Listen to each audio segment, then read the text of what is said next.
this is the President of the United States. Who is this? Is it you again? Look behind you.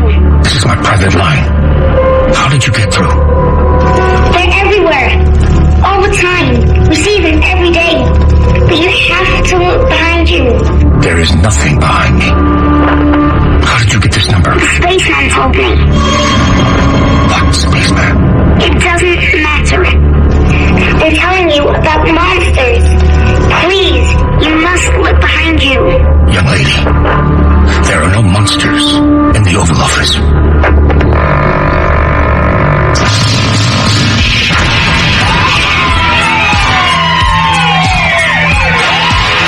loudspeaker spoke up and said, the loudspeaker spoke up and said,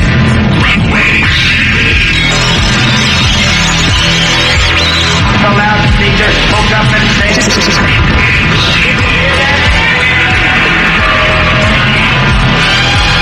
give up, give up, give up, give up, give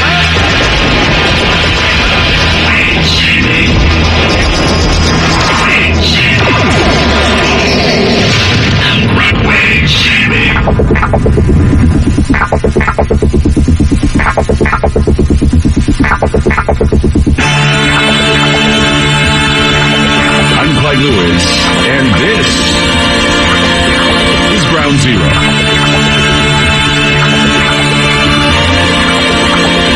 The numbers to call tonight, 888-673-3700. That's 888-673-3700. This will be the last Ground Zero before Christmas. However, it's not the last Ground Zero of 2018. I know a lot of other talk show hosts are saying, I won't see you until after the new year. I mean, how lazy is that? So many good things to talk about between now and January 1. But hey, it's a lot of fun to be on the air just before Christmas or a little after Christmas. You know, it's always fun to do that. And I was telling you the other day that I was looking over some of the Christmas specials that are on TV. And one of them, of course, was The Year Without a Santa Claus. The reason why was because, you know, we just did that show about the miser's touch. We did the show about the heat and the cold and the geoengineering, and I just wanted to, you know, kind of reminisce about those old Rankin Bass stop motion, you know, I'm Mr. Heat Blister, I'm Mr. 101. I just think that's so cool. I don't know why. I like that stuff. It's kind of fun. So as I was going through all the Christmas specials, from Rudolph the Red-Nosed Reindeer to that one to, there's Burl Ives, there's Fred Astaire, you know, there's all of the different Rankin Bass. I mean, those guys, you know, that was like the 1960s they did that, so I had no idea.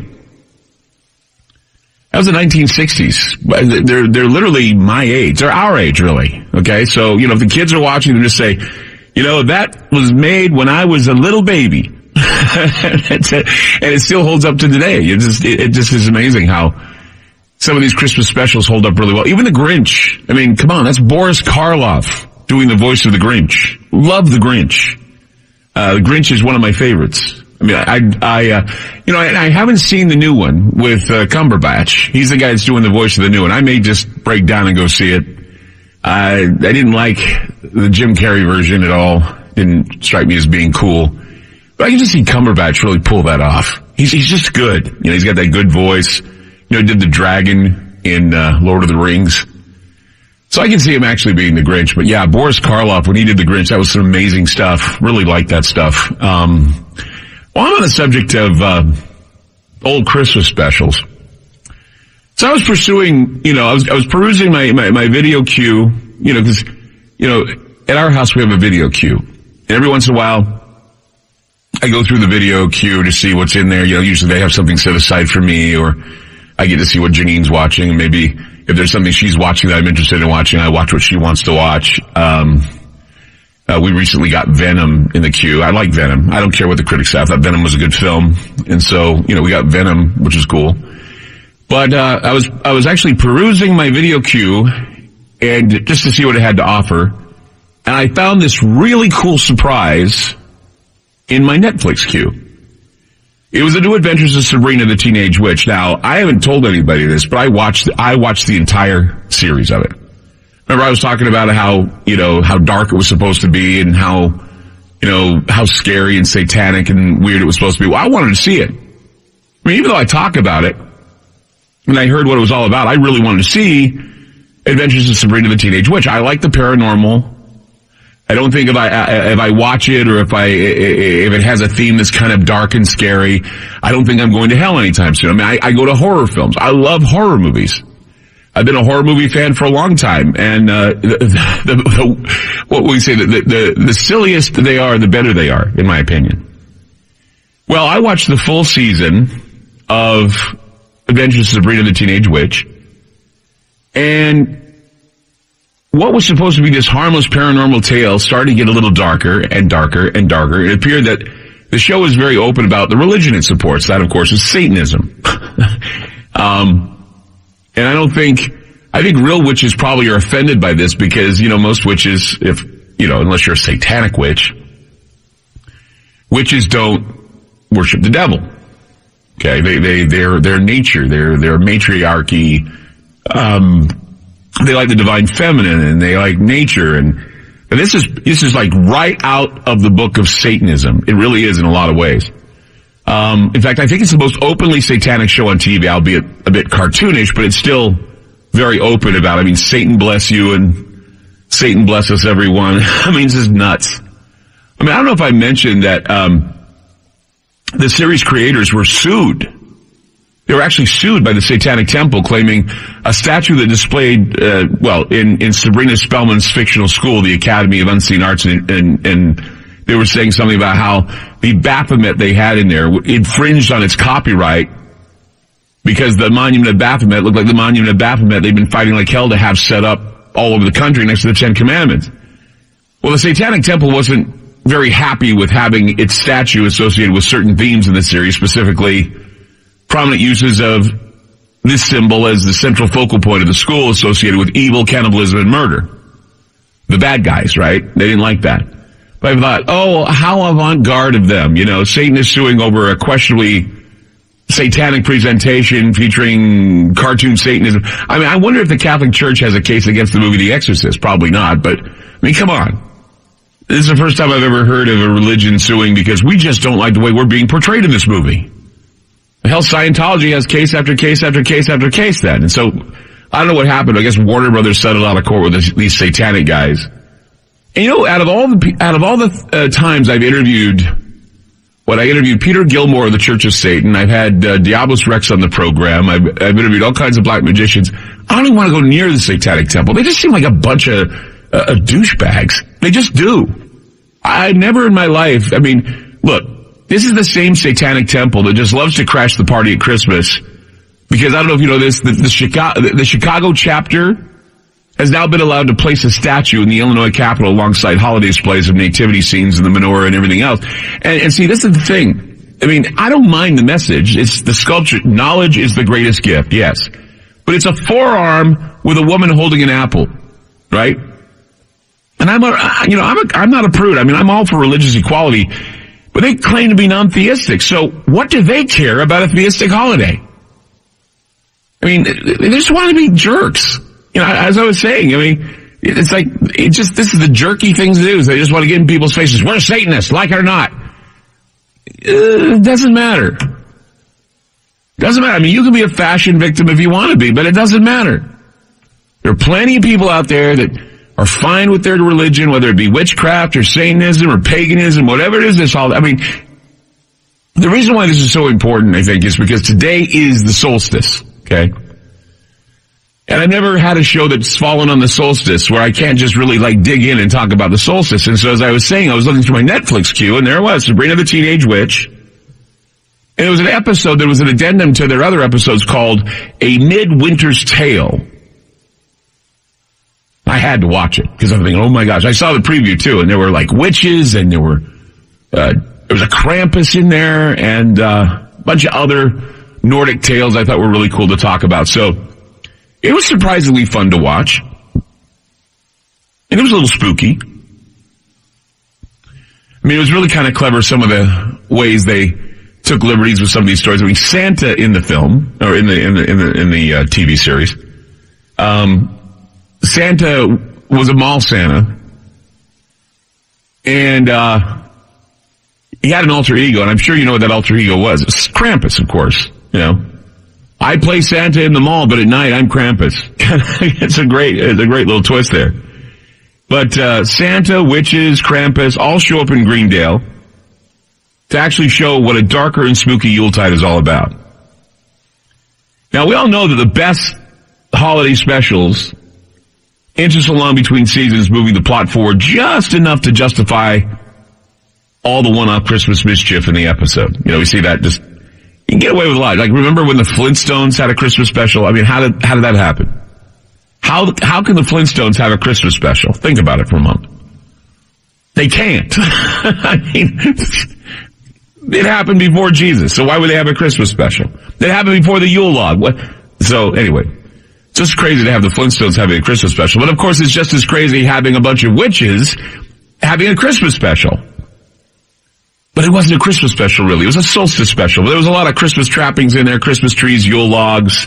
They even said Merry Christmas, and so oh, don't even say Merry Christmas. You need to say, you know, Merry Solstice. Oh, yeah, I forgot. Yeah, okay. Because it's not about Jesus. It's about, you know, the Dark One, about the Dark Lord. Anyway.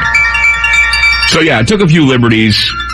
TV special actually did a great job at putting together horror with holiday spirit, allowing us to, you know, have a few good tidings, and then, of course, the witches show up. And then we start thinking about the winter solstice and how it's a holiday for some people. I mean, there were gingerbread house effigies, spellbound Yule logs, decorative pentagrams, all adorned with colorful baubles, beautiful Christmas trees adorned with pentagrams. I mean, come on. I mean, it's kind of like the idea of Vincent Price reading "'Twas the Night Before Christmas." And of course, you know, good old Boris Karloff being the Grinch. 888-673-3700. It's 888-673-3700. I'm Clyde Lewis. You're listening to Ground Zero, and we'll be back.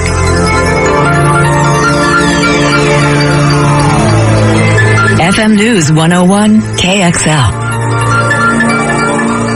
This is Ground Zero on FM News 101. You're listening to Ground Zero. Numbers to call tonight, 888-673-3700. 888-673-3700. The three words that best describe you are as follows, and I quote, Stink, stank, stunk. All right. It's fun. It's Christmas, and we're very happy to be here tonight. It's going to be Christmas in a few days. We got a long weekend ahead of us. But again, as I said, going through the Christmas specials, I got a little surprise. It was Midwinter's Tale. It was Midwinter's Tale, and it was from Sabrina the Teenage Witch.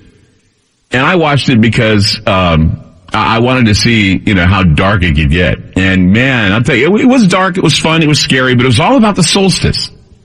It's all about the solstice.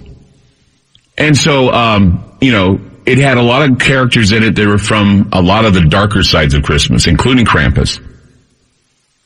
Krampus basically doubled as a mall Santa named Bartel.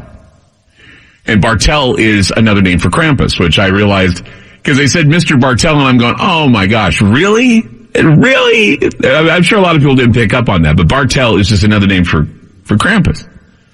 And so, you know, and then of course Krampus, he kidnaps children, he makes them into wax dummies. And what's interesting too is that we did a Krampus show, and we're going to play it this Christmas. We did Krampus radio play where, in the Krampus radio play, this young boy wishes that, this Nazi, leaves his family alone. And, Krampus turns the Nazi into like the scarecrow who lives forever. And in this one, there was a witch that turns the Krampus into a candle that burns forever, and it's still alive as it's burning. It's just an amazing play on everything. But the witch's name was Gryla. Okay? And Gryla is a very, very, very scary individual. Now, while Krampus may be the king of holiday scares, a lot of people may be overlooking an equally nasty, much more formidable queen of scare at Christmas. A Christmas monster who lives further north in the frigid climes of Iceland, Gryla, the Christmas witch. Now, when we had our Krampus party, a listener, very well-known listener, comes to all the Ground Zero lounges. She shows up as Frances Moore. She came as Gryla. And she always brings the Gryla mask every year, and she wears it with this furry headdress, and it's so amazing because it's such a lifelike looking Gryla mask. And if you go to my Ground Zero site, groundzeromedia.org, you'll see the picture of me wearing the Krampus mask, looking in my Santa suit, looking like Krampus. But notice how Gryla looks. She looks real. I mean, just the mask is so amazing. So, in fact, when she shows up, I always say, I call her Gryla, or I call her Freuda, or something. It's just the idea of the witch showing up, the Christmas witch showing up. And, while, she's this dainty, woman, shows up as Gryla. Gryla actually is a giant female ogress that lives in a cave in Iceland's hinterlands, and she is the matriarch of a family of strange creatures. And these creatures launch attacks on nearby townships, and when they show up, they snatch, of course, back to the idea, they snatch up misbehaving children, and they put them in stew.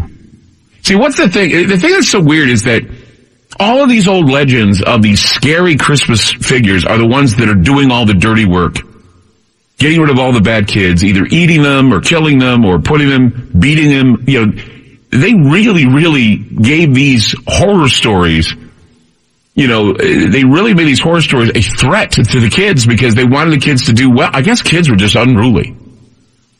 They were just unruly, and they needed something like, Gryla or Krampus or Bartel to keep them in order. So, in the Sabrina story, though, Sabrina the Teenage Witch story, Gryla shows up, and she's like this sensual siren and brings with her a group of poltergeists called the Yule Lads, which appears a bunch of shadowy children who topple over furniture, and in one scene, topples over flour in the kitchen, and like in the old urban legends, remember the old urban legends where, your car gets stuck, and if you pour flour on the car, you can see the handprints? Well, in this show, these little poltergeists knock over the bag, and all this flour goes over it, you see their little footprints. I'm sure you've had that happen. Somebody's had that happen to them where they've seen like handprints on their cars, or they've seen footprints in like powder or something on the floor. I mean, I've heard these stories before from people, so feel free to call and share that story with me if you want, because it is the solstice, the darkest night of the year before Christmas, the most darkest, dark night of the year. 888-673-3700. It's 888-673-3700. It is the night of Gryla. Beware, kids. More with Clyde Lewis and Ground Zero on FM News 101. I'm Clyde Lewis. You are listening to Ground Zero. It's the darkest night of the year. It is the solstice. Began at 2:23 today. I spent the solstice with my wife. It was amazing. We were in the car. We gave a big cheer for the solstice. It's a night of darkness. It's a night of monsters. It's a night of the veil being thin. They said Halloween is thin, but this is even thinner because it gets darker. It's later in the year. We await Sol Invictus, which means the light to return as the days afterwards get longer. We're ever closer to spring again. But see, around this time, anciently, the kids were all snug in their beds. And not only were there visions of sugar plums in their heads, but visions of monsters that would lurk in the woods. I mean, we're all told that there are no monsters. We've been said there's no weird or strange things out there hiding on a solstice, a winter solstice. But a monster is also a matter of how you think. It's not just what you observe.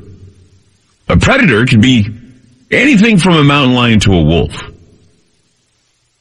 Their hunger is overwhelming, and their need to feed in the winter months is also something to consider. The arrival of the winter solstice in ancient times was not a casual affair. Not like it is now. I mean, the darkness of the solstice would envelop the villages and the countryside, and many people would see it as a time of sickness, and in some cases it was a time to prepare for death. And even before Christmas was even celebrated, there were rituals that were performed that included the building of large fires and the lighting of trees with candles. And these rituals were meant to keep the winter beasts of the forests away. And during the cold winter months, these beasts would search for food and their prey, and that would be the animals of the farm. We'd see sheep, pigs, and even dogs found mangled and disemboweled as the shadowy creatures would move through the farmland. It was also normal for these beasts to attack children. And it was always children. Animals, children. Most of these creatures were quite possibly wolves or bears. However, there were other creatures that were reportedly seen that were described as cannibalistic giants that fed off the blood of the humans. Gryla, or Grayla. That's the character that's the scariest one. Far more scary than Krampus. One of the creatures of the woods, one of the ogresses of the woods, growling and howling. In fact, Gryla means growler. She's the growler, the howler. Heard nightly, all the crunching of the snow as they walked through town and kept little children under their beds and in the cellars where they could find safety. For the pre-Christian Norse and other Germanic peoples, humans were far from the only intelligent or conscious life forms in the world. Every animal, plant, rock, river, lake, another element of what we today call the natural world, had its particular animating spirit. The world was also filled with countless beings that were indescribable. Now think about that. Pre-Christian Norse mythologies and Germanic stories, all about rocks, plants, animals, all having a spark of spirit. And where are we now in science? Looking into panpsychism. Very same thing. Very same thing. Is science going back to some of the old stories and trying to find meaning in them? That's what I want to know. Because, I mean, if you go back in time, there was a logical explanation, I'm sure, for the devourers, the giants, the devourers, Gryla, and, you know, they're like chaotic spirits of the night, darkness, winter, all that. And as I was saying, Christmas specials. I was very surprised that from what I saw in that TV show, Sabrina the Teenage Witch, Gryla shows up as this, she's not ugly. I mean, she's not all that good looking either, but she's not really an ugly witch. She's just this siren. And she brings with her a group of poltergeists called the Yule Lads, which appear as shadowy children who topple over furniture. And as I said, they topple over flour in one scene. You see the little footprints of these guys. Now in Iceland, they celebrated the midwinter holiday and they called it Jule. Jule, which of course is a version of the Old English and Old Germanic word Yule, which describes the time of gathering together, feasting and celebrating, and which evolved into what we call the modern Christmas celebration. It's generally darker there than it is in the United States. So as the solstice is celebrated, the darker times of the year, it's usually a time where the veil is the thinnest, and it's seen as the time where the demons descend from the sky and people take part in the infernal hunt, the wild hunt.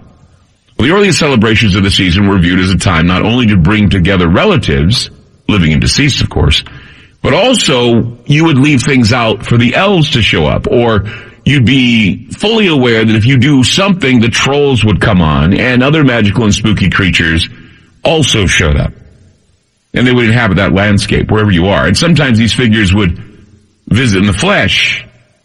They wore masks. They went around farms and houses and did all kinds of scary stuff. And Gryla, the growler, would be among one of these characters showing up with a horned tail in a bag again, or she would toss the naughty children. She was certainly around in about the year 1300, not directly associated with Christmas, but associated with a threat that lives in the mountains. You never knew exactly where she was. Many times she was seen with Krampus because she ate her husband. And when she got bored, she got bored with him and she ate him. So maybe we can say that Gryla would be to Krampus what Mrs. Claus is to Santa. Maybe not. I mean, there are other stories, parts of the folklore describe a second troll-like husband and a giant man eating Yule cat. A man eating Yule cat. And that Yule cat would show up, probably a mountain lion of some kind, maybe like the Wendigo, show up, target anybody who doesn't have on new clothes.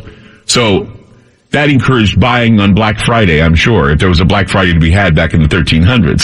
So, it's just amazing. Some of these, new Christmas specials that are out and how they open your mind to, or at least trigger some old stories I remember reading about. And, when you do research on these stories for your show, they just jump out. You say, wasn't that her character, Gryla? Who is she? Oh yeah, she was that ugly troll woman that is kind of like a succubus. She's like the old hag that shows up. There are a lot of guys sometimes when I come to these Ground Zero get-togethers and they say to me, what do you know about the old hag?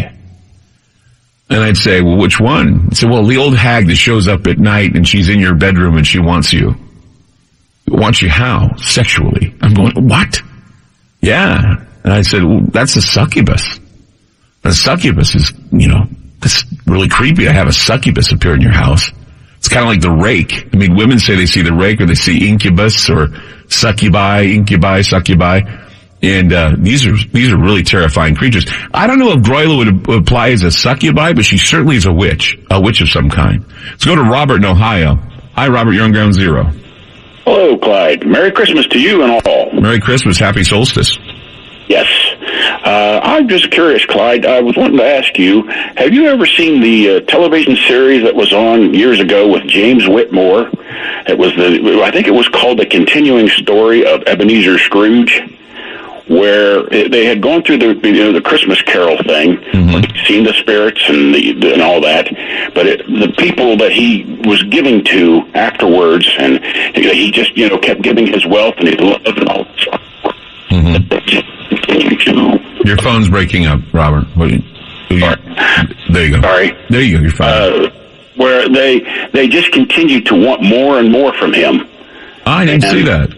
Yes, it was something that was made for television, and James Whitmore was the man who played the one who played Ebenezer Scrooge in the thing. And so they still wanted more and more from him after he'd done well. They keep giving us more, Mr. Scrooge.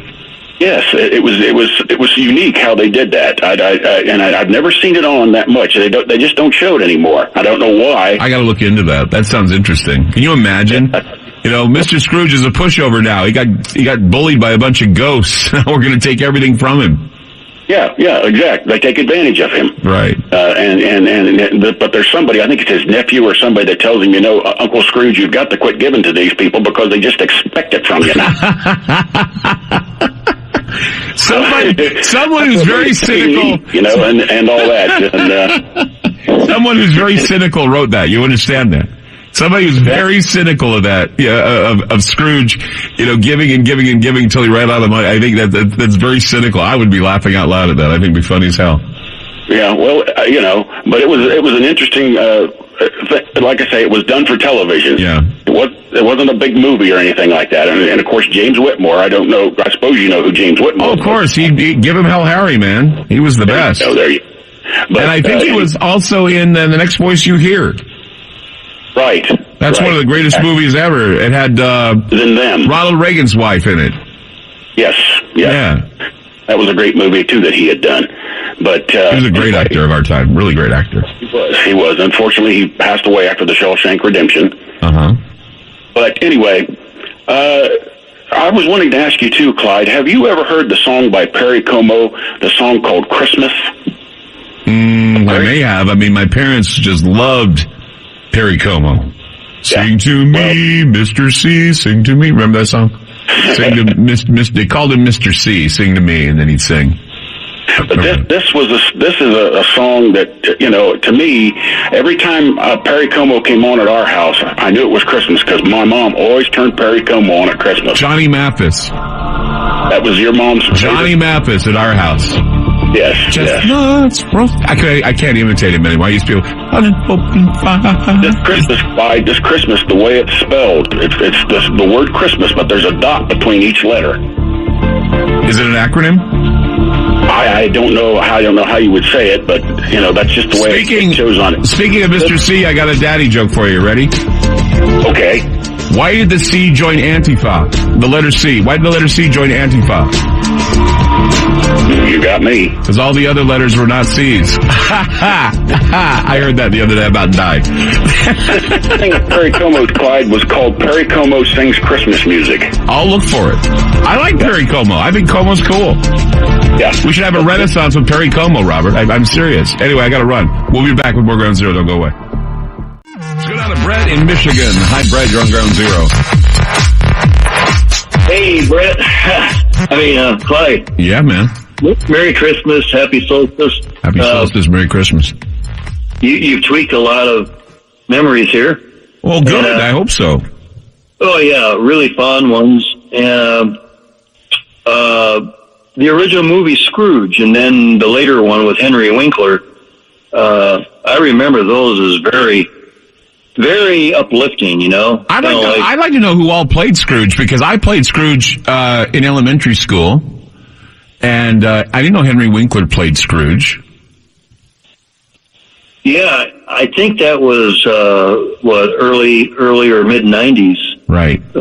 Production, and he did a phenomenal job. Do you remember Scrooge the musical? Didn't you play part of that?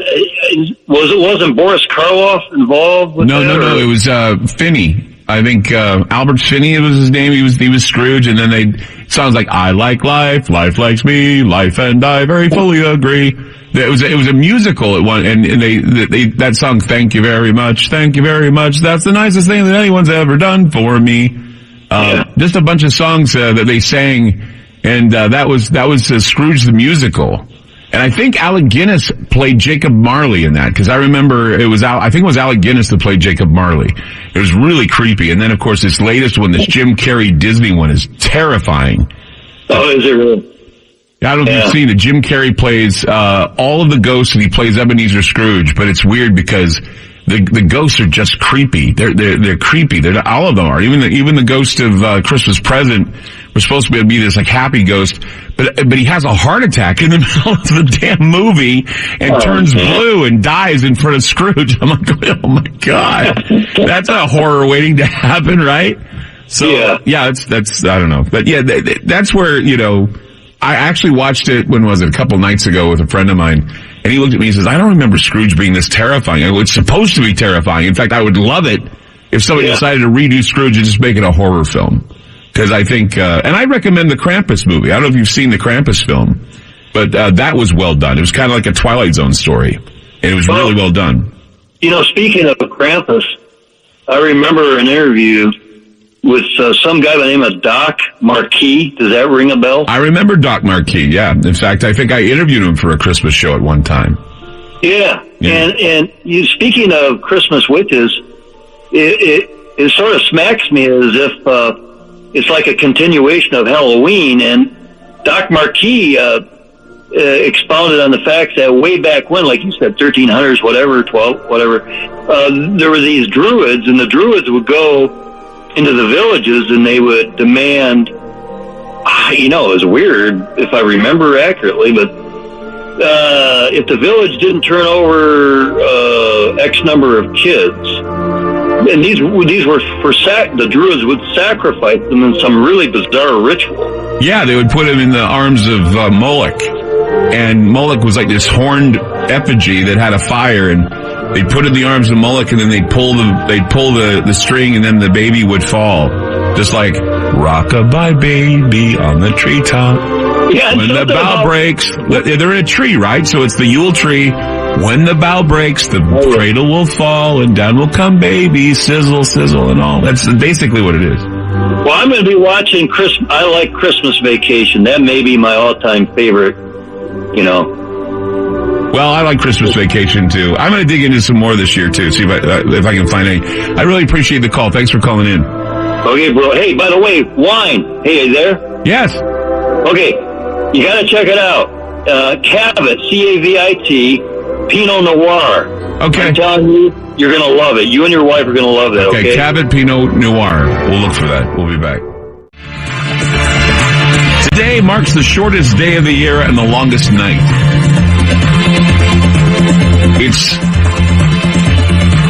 It's solstice, and it happened today about 2:23 p.m. And, I have never really had the opportunity to do a really good solstice show prior to Christmas, but this is Christmas weekend. It's the day that starts the Christmas weekend. It's kind of nice to have the solstice on a Friday, because that means you can celebrate the solstice, and then you have a whole weekend of fun, and then you have another 2 days of fun, both Christmas Eve and Christmas Day. And I thought I would take an opportunity to kind of talk a bit about why the solstice is such a scary time for everybody. Because it's the coldest night too, and all of the mythologies and all of the stories of the dark side of Christmas happen during the solstice. Now, last hour I talked about Gryla. And it's funny because there are so many different stories I can tell you about Christmas and about some of the, what we call the wood creatures, the wood demons, or the darkest powers that exist in the woods. And for the longest time, there were a lot of monsters, I guess you could call them. Monsters that were sighted half man, half bear, call them werebears. Half man, half bear, half man, half wolf. And you also may have heard of the frost giants, or the yetis, and the other beasts were called the wendigo. I remember I joked a bit about how I should do Krampus and the Christmas Yeti, a story for Christmas. And I thought about it for a moment. I thought, yeah, we were talking about Gryla last hour and the Christmas giants of the northern climes. And then, of course, I don't know if you know this, but scientists recently discovered that the Yeti are real.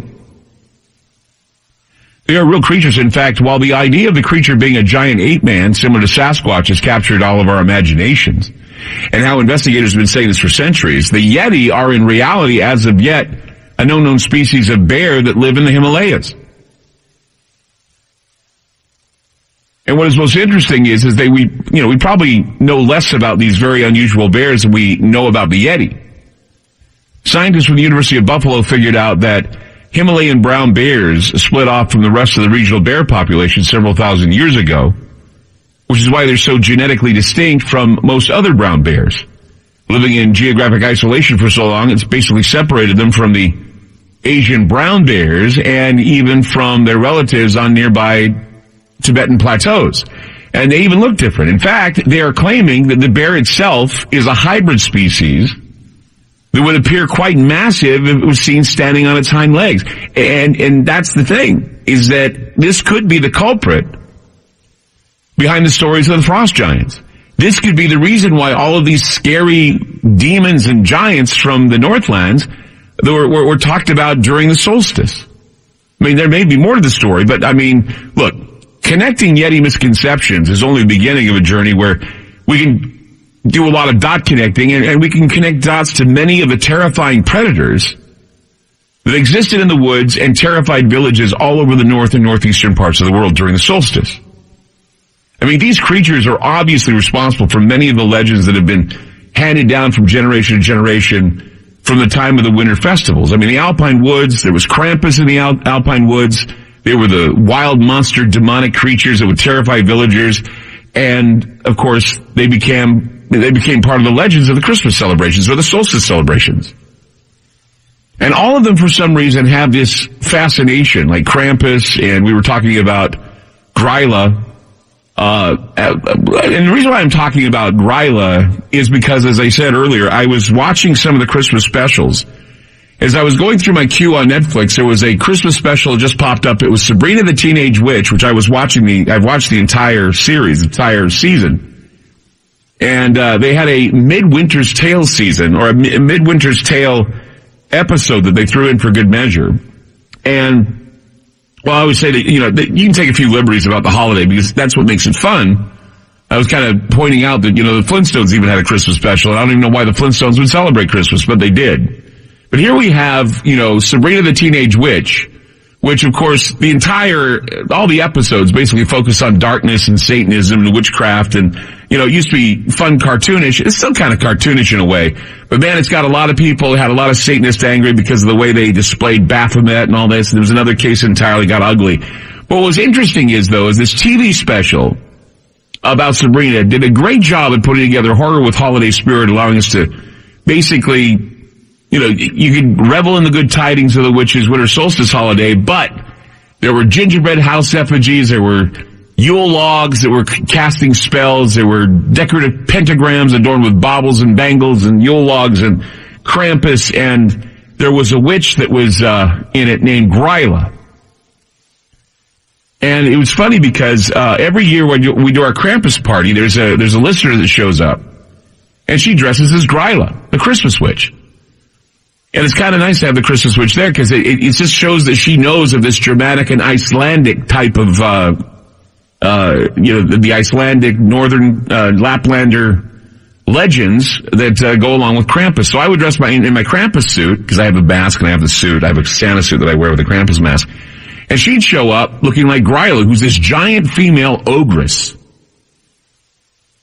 that lives in a cave in Iceland's hinterlands, and she is the matriarch of a family of strange creatures that launch attacks on nearby townships, snatching up misbehaving children and turning them into a delicious stew. She puts them in a stew.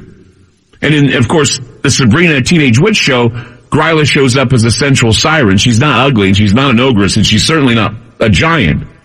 But she brings with her a group of poltergeists called the Yule Lads, which appear as shadowy children who topple over furniture, and in one scene topples over the flour in the kitchen, and you see these little footprints of these Yule Lads, or these little ice kids. And in Iceland, the midwinter holiday is known as Jul, like the Yule. And we have the Yule, and we have the Germanic Yule, and we celebrate that along with the solstice, and it's mixed in with all the other pagan trappings of Christmas. That's how it was celebrated. And the way we celebrate Christmas is only about 150 years old, really. It's not really that we haven't really been celebrating Christmas like we do now. It's only been like 100 years or so that we've been doing it this way. Before, it was all about Gryla, it was all about Krampus, it was all about Santa, it was all about the Wendigo, it was all about all these giant, scary creatures. And, I mean, that goes all the way back to the year 1300. And this isn't directly associated with Christmas, it's just about the solstice. And tonight is the solstice. It's the longest night of the year. And so when you think of the longest night in the year, one of the things that's interesting, and Janine just told me this, she said, children are advised not to sleep tonight. That was the old, in the old days they said, children are advised not to sleep tonight. Why? Because this was the night that these beings would appear in homes. And so Gryla, sometimes you see Gryla with Krampus because, well, Krampus needed a friend, and Gryla ate her husband because she got bored with him. So maybe we can say that Gryla is to Krampus what Mrs. Claus is to Santa, or maybe not. Other bits of folklore describe a second troll-like husband and a giant man eating, there's a giant man eating Yule Cat. It's a Yule Cat, another monster that shows up. I mean, look, all these troublemakers visit households in the north, and these are all northern legends. And in the weird world of the paranormal, there are certainly a lot of strange, often eyebrow-raising things that are reportedly seen and encountered, from ghosts to aliens, demons, angels, and everything in between. There's no shortage of bizarre things that people claim to see. Now, believe it or not, there is a contingency of people who, during the holidays, have seen gnomes, demons, little creatures, poltergeist activity, and it's happened during the winter solstice. This night, the darkest night of the year, people have had experiences with gnomes, poltergeists, wolves, strange creatures, werewolves. I mean, Christmas used to be a time for a lot of werewolf stories too. Werewolves, Krampus, werewolves, Yeti, Wendigo, beasts, gnomes, elves. So, coming up, I'm going to tell you something that you may not believe, and you may have had the experience. I'd like to hear from you about your winter solstice experiences, because it can get a little scary on the darkest night of the year. 888-673-3700. 888-673-3700. I'm Clyde Lewis. You're listening to Ground Zero, and we'll be back. Yeah, Christmas time is here again. You're listening to Ground Zero. Numbers to call tonight, 888-673-3700. Happy solstice, everybody.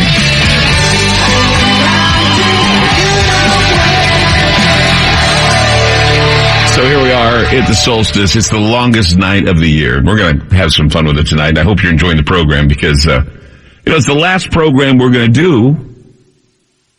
And then we come back after Christmas. We'll be here on Boxing Day, of all times. Boxing Day, of course, is when we unwrap the presents.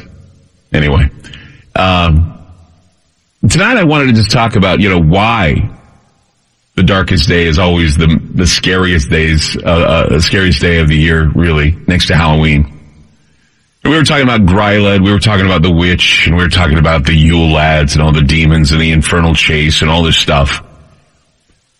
The reason why I am bringing up Gryla and the Yule lads and the little gnomes and all these creatures is because recently, and I'm not kidding, recently there was a peculiar story that was submitted by Stephen Wagner, who's a paranormal researcher who has had the uncanny interest of, get this, collecting stories about the appearances of trolls like, witches like Gryla, trolls, shadow people, black-eyed children, gnomes, Yule lads, and even Santa himself on Christmas. I'm not kidding. According to Wagner,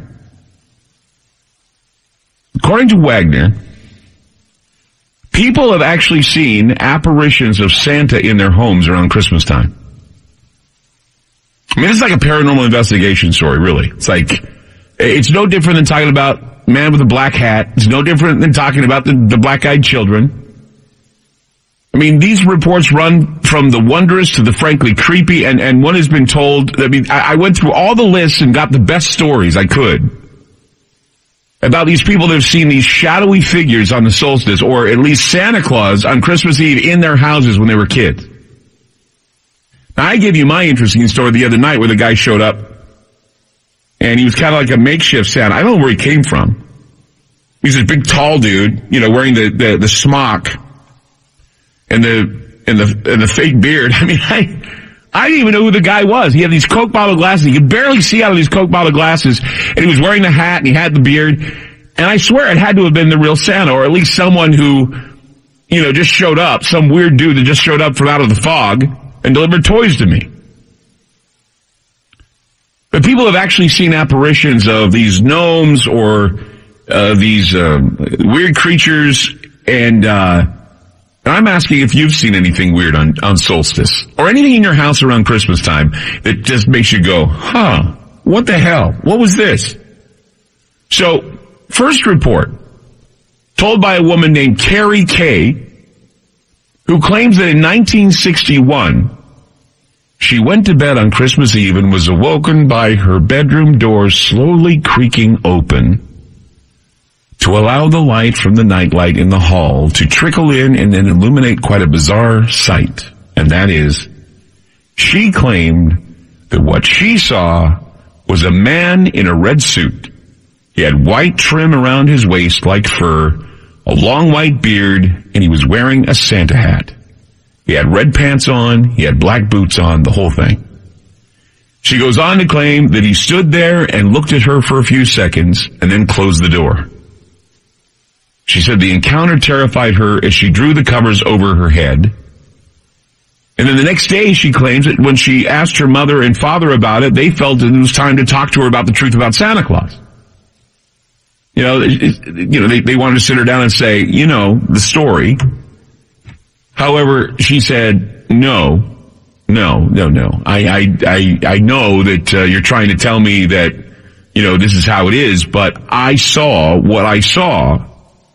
I saw a man standing in the house with a white beard, white trimmed red suit, and black boots, wearing a hat. There's also perhaps an even stranger account given by a woman named Sarah A., who says her sighting happened at a very young age, but that it was it basically stayed with her into adulthood as clear as day. On this evening, the Christmas Eve, Sarah was sleeping on the floor as her aunt had been visiting and took her bed. Because of this, she was unable to really get into a deep sleep. At around 2:30 a.m., she noticed a faint glow coming in from the crack under the door. She got up, wandered to the door, opened it, and looked out into the hallway.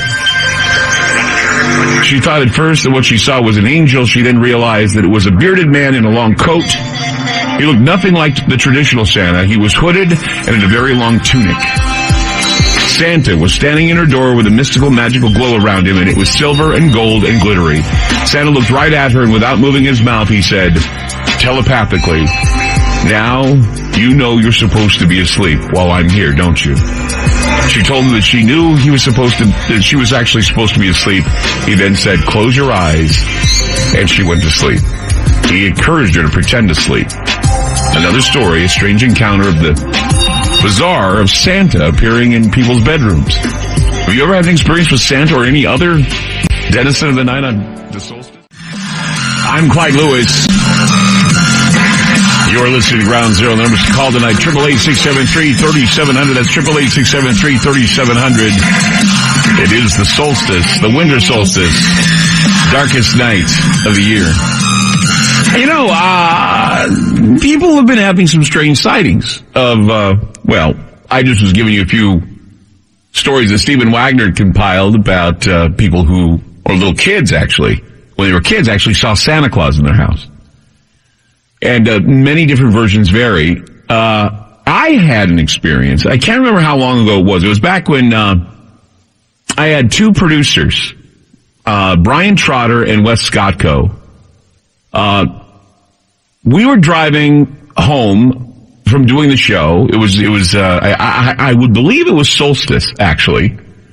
We were driving home from doing the show, and I saw something that didn't belong in this area where we were driving over in Portland. We were on the highway. It was a freeway. It was about 12:30 in the morning because we were driving back from doing the show. It was frigid cold that night. It was really cold.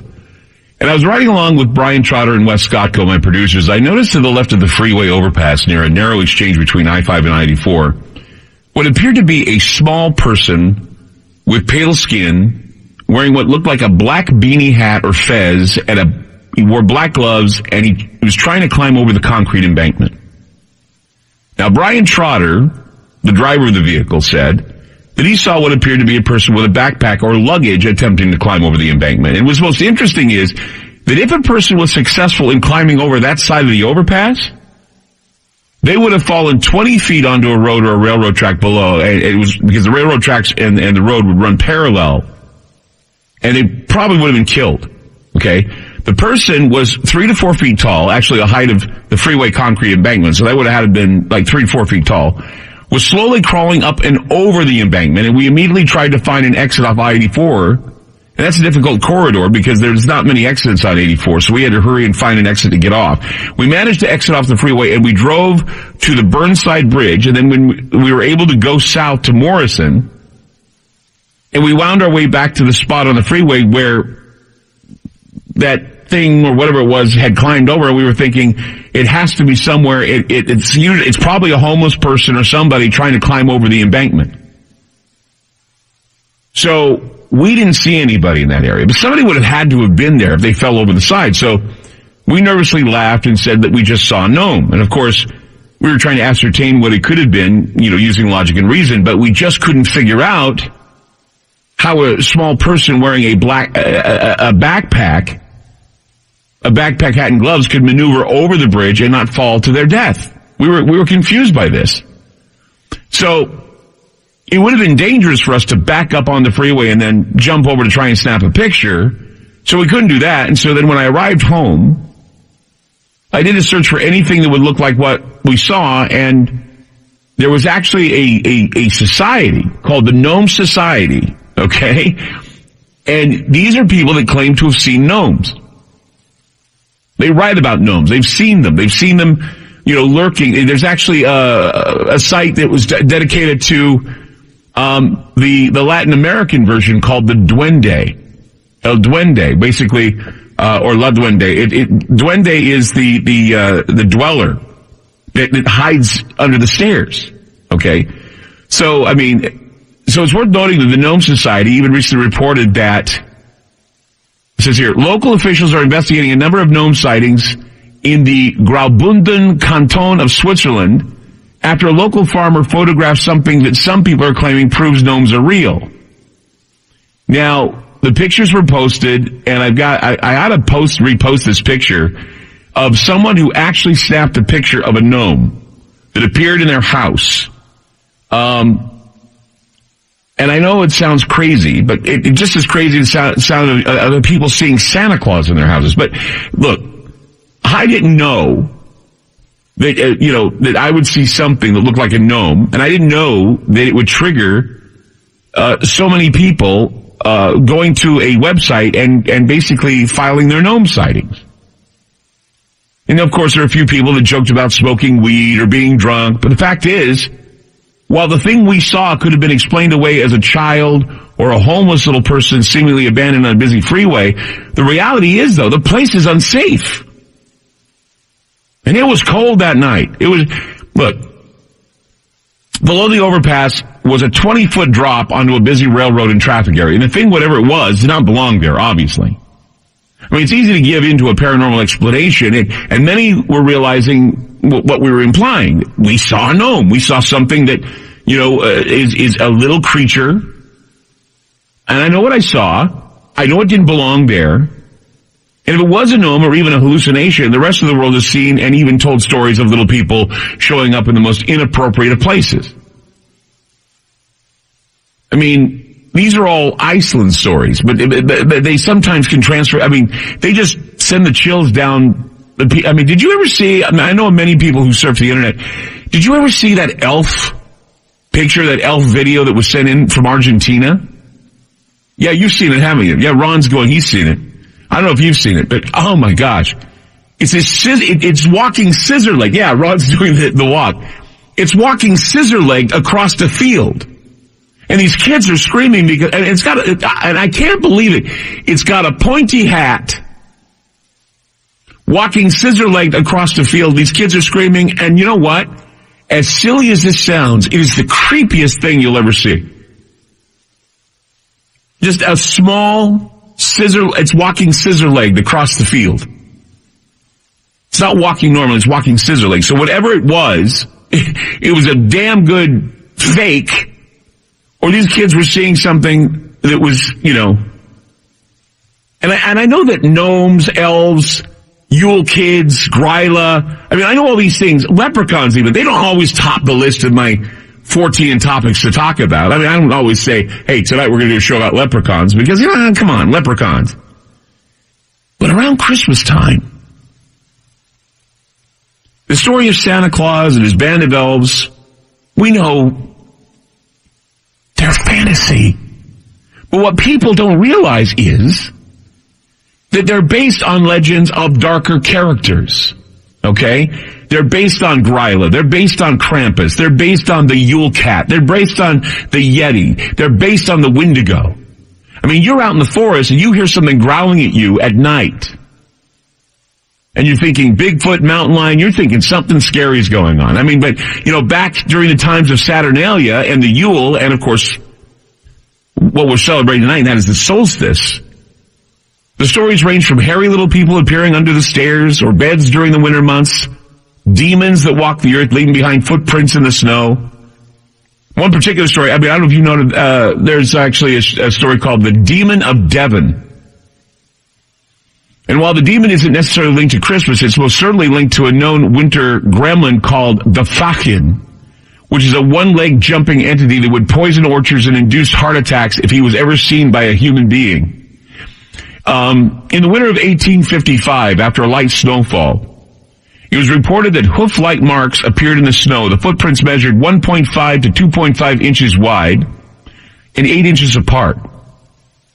The footprints were seen throughout the countryside for a total of 100 miles, and even though they would veer off at various points, the greater part of the hoof prints were moving forward in a straight line. Some of these hoof tracks were seen going up walls, on rooftops, haystacks, and leading up to and even into various drain pipes that some say were only 4 inches in diameter. Villagers in the south side of Devon, England reported sightings of a horned devil-like figure walking around looking into windows. Now, that's another creature, too, that's spoken of at Christmas time, and that is the peeper. The peeper, a demon-like figure who peeps in on you while you're sleeping. Many townspeople armed themselves in Devon. They attempted to track down the beast responsible without success. Back in March of 2009, there was an article that was published called "Ancient Mystery Returns as Satan's hoofprints are spotted in Devon's back garden." Scientists from the Center of Fortean Zoology inspected the prints. This was back in 2009. The scientists from the Center for Fortean Zoology inspected the prints, which measure 5 inches long with a stride of between 11 and 17 inches. Some villagers blamed the church, who had recently changed the standard prayer book, for letting the devil into their communities. Others blamed animals, pranksters, and even a weather balloon, but the phenomenon described as the Great Devon Mystery was never explained. The prints did resemble those of a goat, and skeptics brought up the possibility that rabbits or even an escaped kangaroo from the local zoo may have caused them. Still, there was no explanation for why the curious footprints were found in the snow. This was 2009. And the demon of Devon was from the 1800s, but then they had another sighting of the footprints on 2009, these hoof prints. The prints resembled those of a goat. And we know that throughout the 19th century, there were always these tales of these demon-like characters in the snow. There was one called Spring-Heeled Jack, which is a small demonic gnome that was able to leap into the air and terrorize people. Some say that Spring-Heeled Jack was a horned, oily-skinned blue demon with a pointed head. Some say he spewed forth a blue flame from his mouth, and he had sandy, hooked claws that felt cold like a corpse. Once again, we're back to those wood gnomes. We're back to the forest demons. We're back to the infernal chase. Krampus, of course, German for the word hooks or claws. Krampus was a horned and hairy creature with claws that were covered in dirt. Krampus was originally known as the demon with the sandy claws, or the sandy hooks. The name evolved into the English Santa Claus. Sandy Claus, or Krampus, had huge sticks he would use to beat unruly children. Some were put into sacks and tossed into the river. Others were left at home. And there were times when Krampus would punish the parents of the children, blaming them for the bad behavior. Gryla would do the same thing. Gryla would actually, beat a child or would use a child in a stew. So we can dismiss these types of characters as all fantasies, but they're most certainly based on real fears and realities that were, at the time, unexplainable. And especially in the darkest time of the year, because you've got the dim light and play tricks on people, or we can still entertain the idea that there are beings that are interdimensional. They're somehow conjured or manifested when a group of people are expecting a darker outcome of things that frighten us or leave us caught up in the elusive mysteries of the season. People say, well, I don't believe in Santa Claus. And the primitive people would spin tall tales on saints like St. Nicholas, or even horned demons or little demonic goblins that can be found in ancient cultures and histories that are seldom talked about. But sometimes popular myths manifest. And so I'm asking you tonight, if anything strange has happened to you around Christmas, I'm talking strange paranormal stuff that's happening around Christmas time, because of course it is the solstice. And I'd love to hear your favorite ghost story tonight. So give us a call. 888-673-3700. It's 888-673-3700. The scary ghost stories and the tales of the glories of Christmases long time ago. Tonight on Ground Zero. 888-673-3700. Love to hear your story tonight. We'll be back. The number's call tonight, 888-673-3700. That's 888-673-3700. Tonight, as many of you well know, it is the winter solstice. It is the darkest night of the year. Darkness came early, and soon we'll see light coming early, but we have the shortest day today. And of course, when it is the shortest day, strange things happen, because in the darkness, especially anciently, a lot of things, a lot of tall tales and a lot of real sightings been submitted and talked about on this program tonight. I first started talking about Gryla, which of course Gryla is this witch from the Northlands who has what are known as the Yule Kids, which are children, invisible children that go like poltergeists through houses at night. And the reason why I bring it up is because I was watching the Sabrina Teenage Witch Midwinter Tale. And Gryla showed up and these poltergeists showed up. They had every character you could think of, from Gryla to the Yule Lads, these poltergeists. Krampus, of course, was there. But Krampus was actually was something else. It was kind of like there was a mall Santa who when he was a mall Santa he was great, and then of course he turned into Krampus at night and he would turn kids into wax figures. So, it got me reading on some of the legends other than Krampus. And even though Krampus is my favorite, Gryla is a second because she's kind of like Perchta. I'll tell you about Perchta coming up as well. I mean, there's just a number of different characters, and they all seem to have the same, they have the same attitude about kids, the bad kids. And there were also some other stories that I picked up on. The shadow people, the black-eyed children, gnomes, Yule Lads, Santa. There have been people, according to writer Stephen Wagner, there are a lot of people that have actually, when they were kids, seen apparitions of Santa in their homes around Christmas time. I don't know if any of you have had any, what we call paranormal experiences at Christmas time. I mean, it's full of paranormal experiences. People just don't talk about them. Either dead loved ones have showed up, or you've gotten a phone call from somebody or whatever. But the really creepy stories of Santa appearing to kids at night. And I went through a few stories. There was also a story about a 37-year-old guy.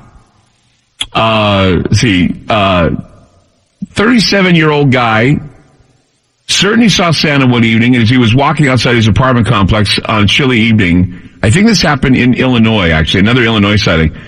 Of course, being 37, he says that he was a little too old to believe in Santa, but as he was dumping trash in the dumpster, a man was walking on the sidewalk. He was a chubby old man with long, snow-white hair and a long white beard, round glasses, wearing a green flannel shirt, blue jeans, and red suspenders. So the guy actually went outside, and he dumped something in the dumpster, and this other man with white hair and a white beard, wearing blue jeans, green flannel shirt, and red suspenders, walked up to him and said, "Hey, Richard. How you doing, Richard?" And the guy this guy Richard said, he called me by my name. I didn't know who the hell he was. And then, of course, the kid stories of the one witness, one girl named Anna said that she was 5 years old. She crept downstairs after hearing something moving around downstairs, and to her surprise, she was met with Santa Claus standing there in her living room, complete with red, black, and white outfits, snow white beard. But she says this, she says, there was nothing jolly or jovial about this Santa. And indeed, he seemed to emanate a certain sense of creeping dread. She said that this Santa eerily looked at her as if he was peering directly into her soul. So it's not always, fun and games when you go downstairs and you see something that you think is Santa Claus. In fact, I remember talking with Bud Hopkins one time, and Bud Hopkins is the guy that's taken a lot of, he's passed away now, but he used to take a lot of eyewitness accounts of abductions, right? And he was saying that there were so many stories of abductions that include characters like a penguin, for example. He said that one woman was abducted, and she said she was embarrassed to tell him, but when she was abducted by the aliens or whatever they were, she said she woke up out of a coma. She was like out, and then she woke up and looked up, and there was a penguin looking down at her. And she didn't want to tell anybody because she felt that she'd be embarrassed to say that a penguin was looking down at her. There was another account where Santa Claus shows up at this house with aliens, mind you, and basically says, "It's okay, we need to take you north of here." And she thought, oh, this is some Christmas dream I'm having. But no, Santa Claus turned out to not be Santa, but some other alien as well. So, I know it sounds outrageous, but you know what's weird is if anyone was to come to me and they were to say that, they had an abduction experience and Santa showed up, it kind of reminds me of that episode of, Star Trek, where Abraham Lincoln just shows up. And they don't know why he shows up. He just shows up. It's the same idea. It's like Santa Claus, Mickey Mouse, Abraham Lincoln, anybody could show up in any abduction experience, and depending on just the attitude and the context, it could be the creepiest damn thing ever. Have you ever seen the, City of Lost Children? I don't know if anybody has ever seen that movie. But it's not necessarily a Christmas movie, but the music sounds kind of Christmassy. But there's a scene where a little baby is in its crib, and you see this Santa Claus come through the chimney, or come down the chimney into the fireplace. And it's this really emaciated Santa with these bulging eyes, and he comes out, he's got a beard, and he's looking down at the kid. And then another one comes out, and another one comes out, and another one comes out. And so the whole room is loaded with these emaciated Santa Clauses. It is the most terrifying thing you'll ever see. I mean, one Santa's fine, I guess, but like a clown, too many of them, it's terrifying. And there are a lot of kids, their first Santa experience is a terrifying experience. You put on Santa's knee, there on Santa's knee, and they cry. And Santa can be very creepy to some kids. Maybe it's because they know of Santa's background. I mean, he comes from the land of the gnomes, the elves, the leprechauns, all those things I say. They're not 14 topics you talk about all that much because they're limited to the holidays. And of course, saying that anyone's seen a Santa Claus or some sort of a strange being on the solstice, I mean, it's not out of the question because, look, gnomes, if you look at the ancient cultures, gnomes were considered to be shapeshifters. And they would change their bodies in order to meet their needs. There was something called the tontut or the tomtenis, which were these small, elderly, full white beard dressed in the everyday clothing of a farmer-type gnome. And the word tomte actually means home dweller. Remember I was talking about the duende or el duende, the home dweller or the dweller under the stairs? That's the Latino version. But there were folk tales that say that the tomte are these bearded creatures with one eye.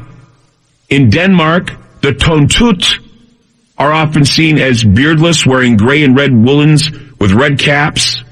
And since these nieces are thought to be skilled in illusions and sometimes are able to make themselves invisible, this is where you get the Yule lads. This is where you get Gyla. This is where you get these things showing up. And you've heard the stories. People have told you these stories before where, there's this place where you can put your car in neutral and it'll push you up the hill. If you put flour on the front of your car, you'll see the hands of these little children that died in a bus crash.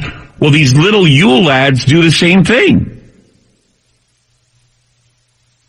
I mean, I never really had an interest in gnomes because our imagination has been limited with them showing up in gardens as decorative and fairy tale-like statues. However, the more you dig through the tales of folklore, you find yourself in a very dark place. As gnomes have been associated with all kinds of paranormal activity, including ghoulish behavior, which includes caring for and eating the dead. Snow White and Seven Dwarfs. Think about that for a moment. The prince was in love with a beautiful maiden whose skin was snow white and whose lips were bright red. He would look upon her face through glass, and as her corpse her corpse was there in a crystal coffin. The story is literally a tale of a person who loves corpses.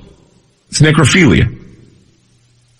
I mean, it's also a tale of vampirism because the prince is able to revive her from the dead by kissing her, and in some cases it can be a little bit more detailed as to what it is. But there's also an Italian story called The Crystal Casket, which talks of a young maiden named Emilina, who is guarded by gnomes, similar to the dwarfs. And then a witch comes and poisons the girl because of her beauty, and then the gnomes place the young girl in a crystal casket that is placed on the back of a horse. The horse rides from town to town with the body of the young girl on it, hoping to find the person who can break the spell. And a lonely king happens to see the body of the girl, falls in love with her, and tells everyone that she will be his wife. The king's family does not want to tell the king that his girlfriend is dead, and so they play along and tell the others that the girl is a large doll. The king's family is a little concerned, because the girl, she doesn't seem to be normal, right? And the king tells his family that, I'm going to lead an army to war, and that's when he returns and he says, I'm going to marry my girlfriend when I get back. Unfortunately, when the king returns, the body of this young maiden is so decomposed. Her skin is dusty, and there are flies and maggots and It's just a horrible story. But these are the stories they used to tell these little kids. And, of course, what do the gnomes do with the body of the girl? Well, you can just imagine. You know, the gnomes are not very nice. They're shapeshifters, they're diabolical, they're evil, and they used to run through the night in the North Woods with Gryla and several other creatures, including Krampus. The chase infernal, the infernal chase, the chase through hell, the descendants of these little creatures coming in the north. That's the solstice, the darkest night of the year. I'd like to hear your stories if you've had any strange paranormal stories that have happened on the solstice around Christmas time. 888-673-3700. It's 888-673-3700. I'm Clyde Lewis. You're listening to Ground Zero, and we'll be back.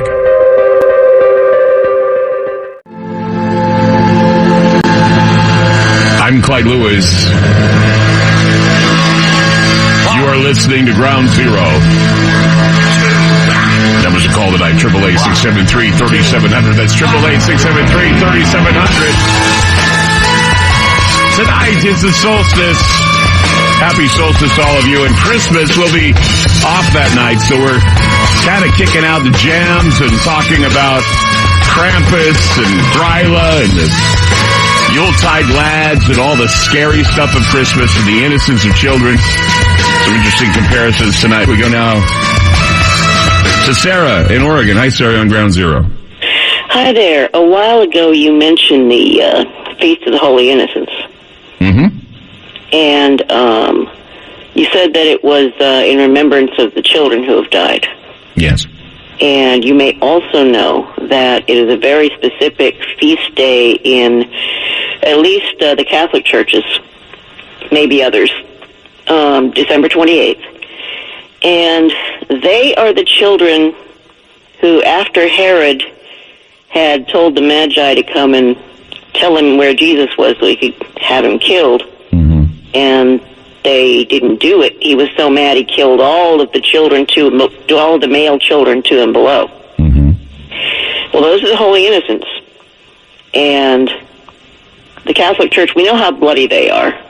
I mean, they're the ones that invented statues of Mary with knives in the hearts. And they love to dwell on that. But with the Holy Innocents, it gets to be kind of a pretty thing, because while most babies born and then dying without being baptized, at least until Pope Francis got rid of limbo anyway, they would go to limbo and never get to go to heaven or anything else. But God supposedly took them right up into heaven because they were martyred. And that is why we call them the Holy Innocents, and they're not in limbo. They're saints, in fact. So you get your child sacrifice taken yet another religion with child sacrifice in it around this time of the year. See, it's always the medieval thing, right? And it was all about nothing more than being afraid of the dark. That's why they did it, because they made a deal with the evil, with the demons, with the darker spirits, and they said, if we are to offer blood, if we are to offer our children, will you bring us the sun back? And so it was something called Sol Invictus, or the forever sun, meaning the promise would be, yes, we bring the sun back. And isn't it interesting how the story of Jesus at Christmas time is the story of a child that was eventually sacrificed so all the children of God wouldn't have to meet that fate? Isn't that kind of weird? And plenty were sacrificed along the way, and plenty have been sacrificed since. True. Sarah, thank you for the call. Thank you. Happy solstice. That's amazing. That the way the story kind of comes together and interlocks. 888-673-3700. That's 888-673-3700. I'm Clyde Lewis. You're listening to Ground Zero, and we'll be back. I'm Clyde Lewis. It is the night of Gryla. It is the winter solstice on Ground Zero. 888-673-3700. Tonight is the night where it's always the witching hour. Children are advised not to sleep tonight because it is one of the scariest nights of the year. More so than Halloween, actually, the winter solstice. 888-673-3700. Have you had a weird experience around the solstice, around Christmas time? There have been a lot of them that I've been reading tonight. Just want to know what your experiences have been. Let's go to TJ in Rhode Island. Hi, TJ. You're on Ground Zero. Hi, Clyde. Merry Christmas to you, Janine, Liam, et al. I already said it to Ron, and I agonized about calling him because I had a scary story. Okay. And there are people who are close to me who don't even have this information, but it's wondrous and dreadful. I think the earth shuddered and groaned, to be honest with you. And so my solstice story to you is, this is the day that I was born, and here we are all these decades later together on the radio. Wow. Now, you can't get scarier than that, Clyde.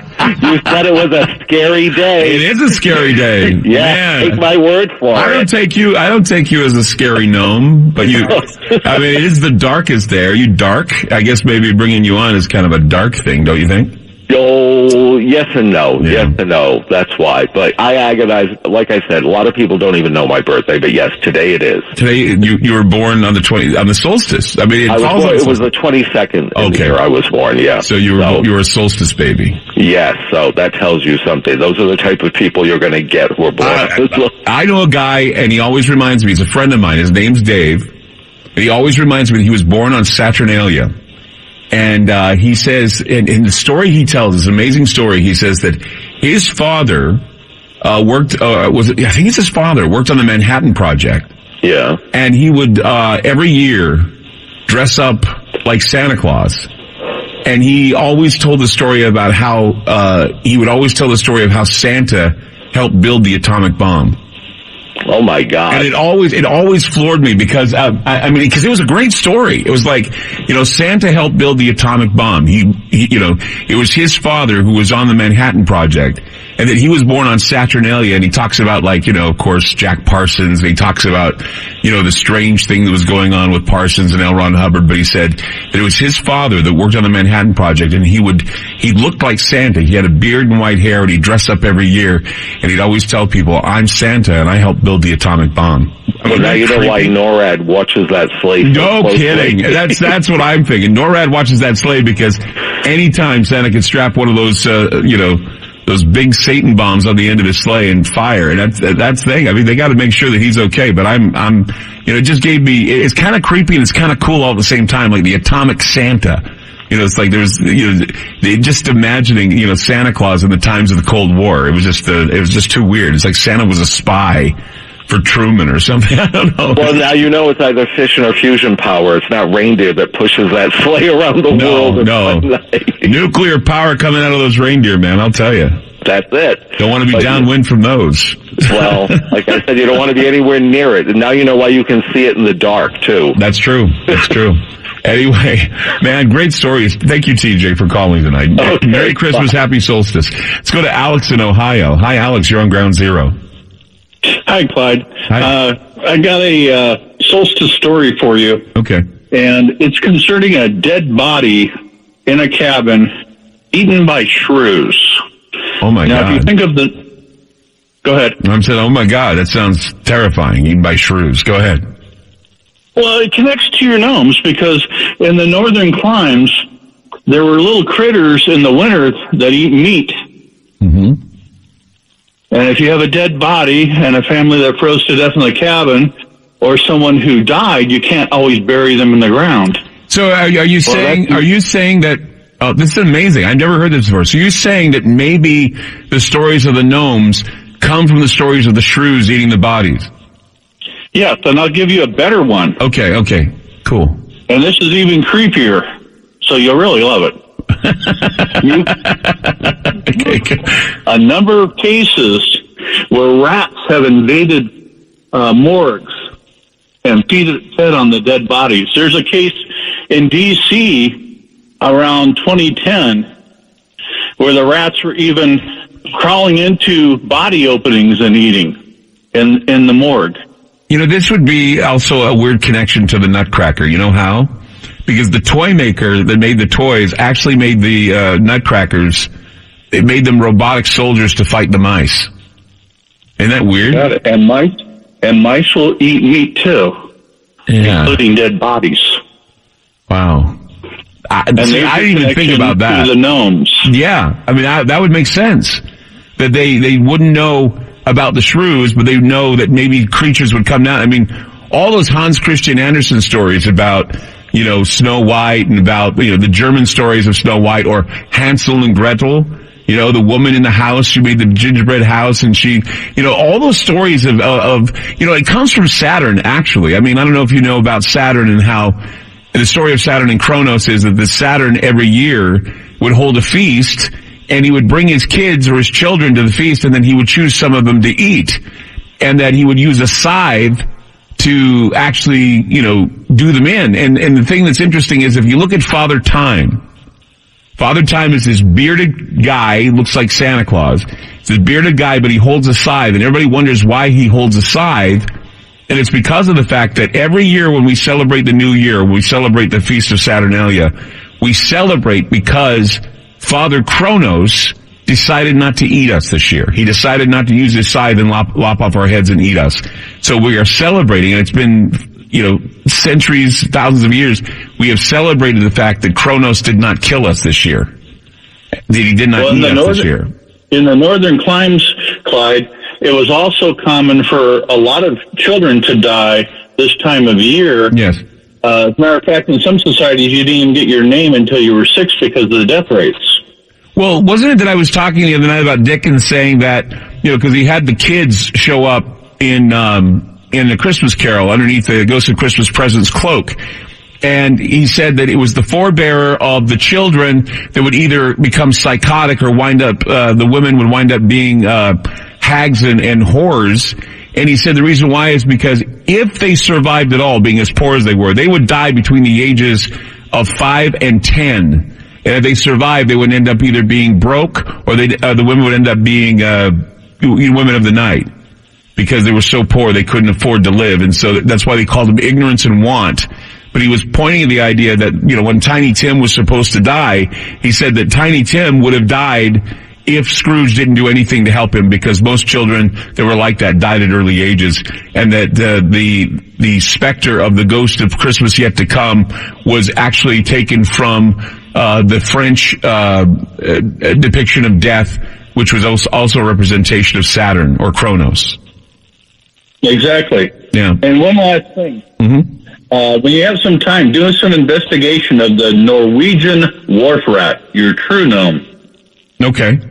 I will. Once again, Alex, you've opened my mind. I never would have thought that gnomes could actually, be actually mistaken as shrews or rats. That makes a lot of sense. It really does. But then, the evolution. On the dead. What's that? Especially since those critters feed on the dead in the winter. That's true. But that's the only food source. Amazing, Alex. Never thought of it that way. But I appreciate the call. Bye. Thank you. Let's go to Luana in Oregon. Hi, Luana. You're on Ground Zero. Hey, Clyde. Hey. I have been listening to you almost every night when I get off work. I work at the VA Veterans Hospital in Portland. Okay. And you're pretty inspirational, and I do learn a lot from you. Thank you. However, I don't remember you ever talking about the Hat Man. Oh, I talked about the Hat Man. Omu Negru. Talked about the Hat Man. Yes, go ahead. The reason I'm bringing it up is because we had one in our shop. And I didn't realize that's what it was. Nobody wanted to go in the shop. My daughter almost got pushed down the stairs. I had things flying across the room because the shop had all the tools, and it was just me and my kids there. And the reason I'm bringing it up is because during certain times of the year, I feel certain energies and things, like even the trees, you feel their energies. Mm-hmm. And the shop where supposedly the Hat Man resides, it's like not a jokester, but he tries to get people worked up. And I had a paranormal investigation team come in, and I used to work with them, and I said, I will join your team if you investigate my shop, because no one wants to go in there because things happen in there. Mm-hmm. And things happen outside of there. I got my hair pulled. I've gotten pushed. My daughter almost got pushed down the stairs. I couldn't figure out what was going on. And everybody was like, really in bad moods. Like, they would like pick fights with each other. And so the paranormal team set up all their cameras, their bright lights, and we got a picture actually of the Hat Man. It's like a shadow. And I'm like, that almost looks like one of my animatronics, but he was off to the side. We moved everything off to the side. So I almost think he can imitate things. But it made total sense. My daughter from California, she called me and said, Mom, that picture you posted is the Hat Man. I looked him up. I'm like, what's the Hat Man? And I realized that there were certain days of the year that he was more active than others. And he tries to get people worked up and fighting and, acting hostile. And, there was a lot of stuff that happened there. And so I just wanted to get your take on the Hat Man because I had never dealt with him before. Well, the Hat Man is actually, once again, a story that's evolved over time. There's also the Grinning Man, and of course, there's, Slender Man. They all come from the same, I believe, they come from the same archetype that Carl Jung had talked about, the dark archetype that comes from inside of us. Somewhere out there, these things manifest, and Hat Man is definitely one of them. I had a friend of mine who is from Romania, and he told me that their version of Hat Man was Omul Negru. Omul Negru was like the black man or the dark man. And right. It's like a shadow. We have a picture of it. I actually, I've been on 3 paranormal teams, right. And I tend to be clairvoyant. I pick up energies. I can go and do a walkthrough in a house. Right. But when you live somewhere, you get so used to the energies, you can't really differentiate. And I would tell the kids, it's like, well, you don't have to go in the shop. Have you ever, in the house, right. There were certain parts of the house, like the laundry room. Even people that had never been in my house didn't want to go in there. Have you ever seen the Babadook? Have you ever seen the movie The Babadook? Was about, yeah. He is about wreaking havoc and actually pitting people against each other. Working on their bad emotions. Well, I got to tell you that we're running out of time, but I want to ask you: have you seen the movie The Babadook? No. You should see that film. It'll probably generate some memories of the Hat Man, because the Babadook, the Omul Negru, the Hat Man, the Grinning Man, the Rake, several of these characters are all representations of basically the same archetype, and that is a very dark, sinister force that appears, that does create the problems you're talking about. And yes, they do appear in times of, for example, the equinox, the solstice, especially the solstice, because the winter solstice is the darkest time of the year. So many people have these experiences at this time of the year, and they just don't talk about them because they don't want to ruin people's Christmases, because that's what Christmas is. What I was told was, when I did research, and my daughter did research, she lives in California, and she was sending me this information, that they appear when they feel there is friction. Yes, and they appear. They actually work on the men. Right. To actually annihilate the women and children. They prey on the men, and the men become depressed, and the men sometimes go psychotic, and they do kill. It's just a scary, scary time. We'll be back with more. Don't go away. Let's go to Camden in Connecticut. Hi, Camden. Happy solstice. You're on Ground Zero. There's a shadowy angel in my room. There was a shadowy angel in your room, or there is a shadowy angel in your room? There is. There is a shadowy angel in your room? Yes. Right now? Yes. Can you describe him for me? It's faceless. It's black. And it can only be seen in mirrors.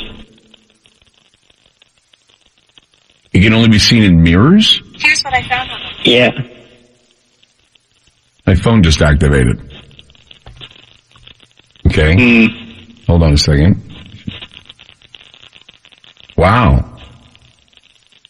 The longest night, it says on my phone.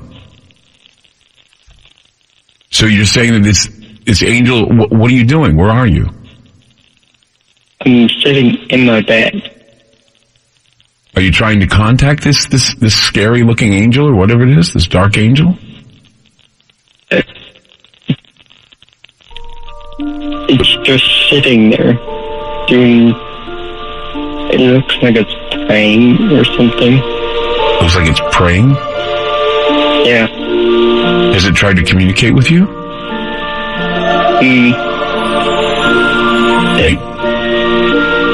It looks like it's mouthing something,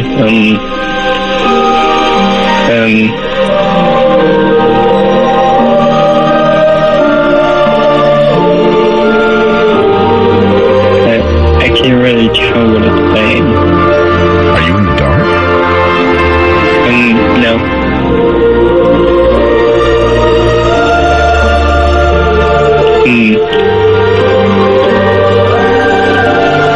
You can't tell what it's saying, do you? No.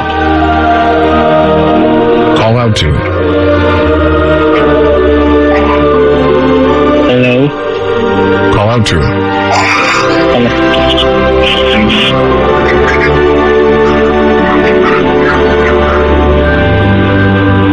Is it saying anything to you?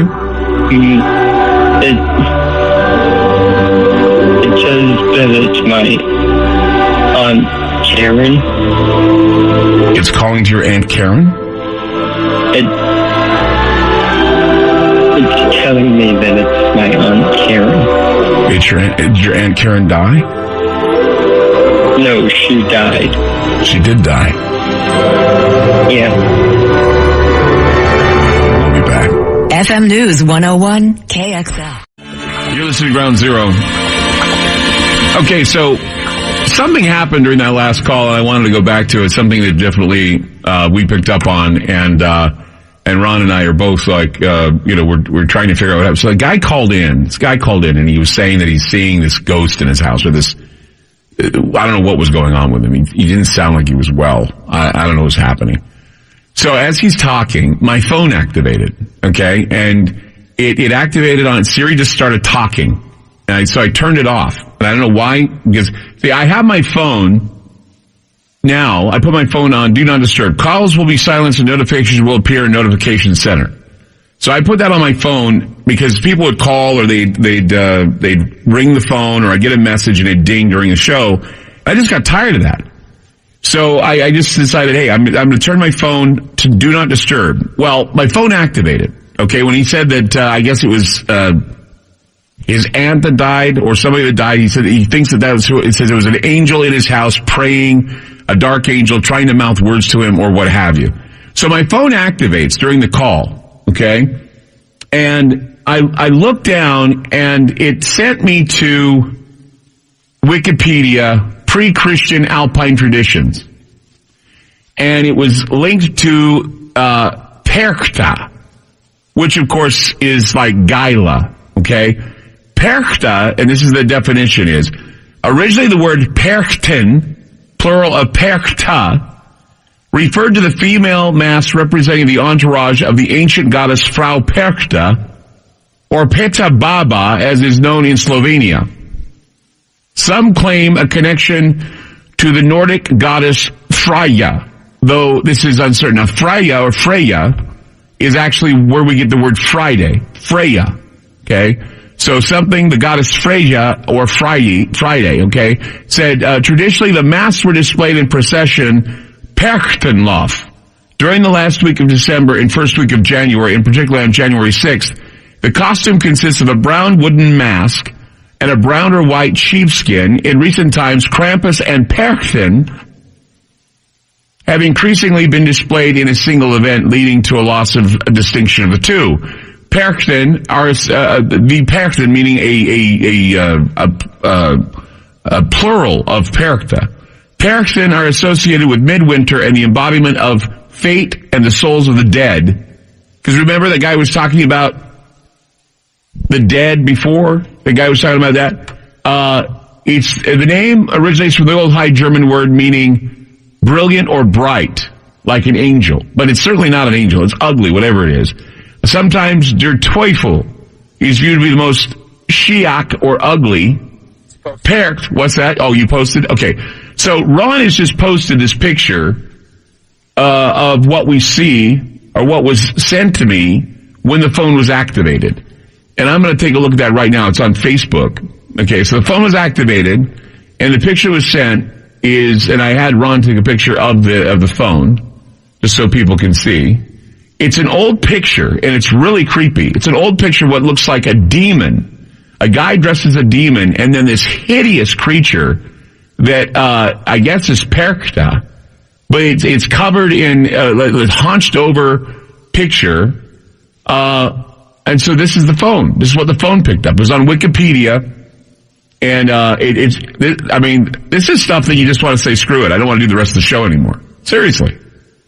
I mean, I don't know who that guy, what was that guy's name? Camden. And he was calling from Connecticut, right? Did you talk to him after, Ron? Did you talk to him after? He hung up. Okay, now, a woman's voice. Say that again? There was a woman's voice when he was actually talking. It was sort of a mumbling sound, but it was female. Okay, well, I was noticing some strange sounds coming from the phone tonight when he was talking about that. But my phone, I don't know if Andy's busy tonight because we've got to do a lot of Christmas stuff for the weekend. Probably get it. Oh, is he going to try and get it? Is he going to try and get the stuff that went down? Okay, so again, we have another person who's called the program who claims that in his house at the time he called was some sort of he says it's a solstice angel, a dark angel or whatever.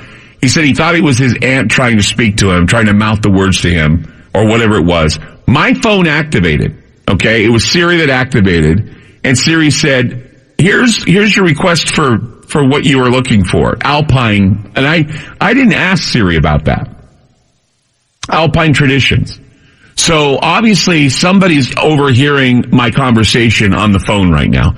So it's certainly like it's been, like remember the other night we were talking about how these damn phones can eavesdrop on you and come up with stuff and then now. So he's calling about his whatever it was. And then, oh my God, this is creepy. People are now, they're now commenting on this picture. This is the weirdest damn picture. And this is the picture that Siri sent me. Siri sent me this picture, okay? And it's on Wikipedia, and I'm trying to find it outside of my phone, and I can't. I'm sure it's on there. I think, if I look up Perkta, see, P-E-R-C-H-T, Perkten, and go to images. Nope, they're all Krampus images. If you type in, okay, go to Google, for those of you at home, Perchten, Christmas, okay? And that's what Google filled in the blank. I'm looking and all I see are Krampus pictures. Oh, wait a minute, there it is. There it is. Oh my God, there's the picture right there. That's the one right there. It's from Wikipedia. That's the same one. And there's another one. It looked, oh my God, this was even creepier. This is one with a hunched over, horned goat-looking figure. Oh, these are like really scary. And then there are children with their shoes off and swords. Oh, this is creepy stuff. Man, I'll just post all these pictures. I mean, these are the ones that, oh my God, they're just creepy. Oh, let's see if I can save this one. This is a creepy picture. Okay, so we're going to save this picture, and I'm going to post this picture. Let's see. Monster Google. Okay, so I'm going to put that one up in a minute. But if you want to go to the Facebook page, it's facebook.com/Ground Zero Radio. You'll see it, and Ron took a screenshot of my phone. This is the image that was activated by Siri when Camden called from Connecticut. And I heard some strange stuff too, but I didn't know where it was coming from, and it was probably coming from him, but it's just too weird that this guy called and he said what he was saying, and he started to get a little emotional, and then it started happening. So, okay. We're going to go to do we have time? Okay, we're going to go to calls. Let's go to calls. Let's go to Matthew in Kentucky. Hi, Matthew. You're on Ground Zero. Hey, Clyde. How you doing, buddy? I'm scared.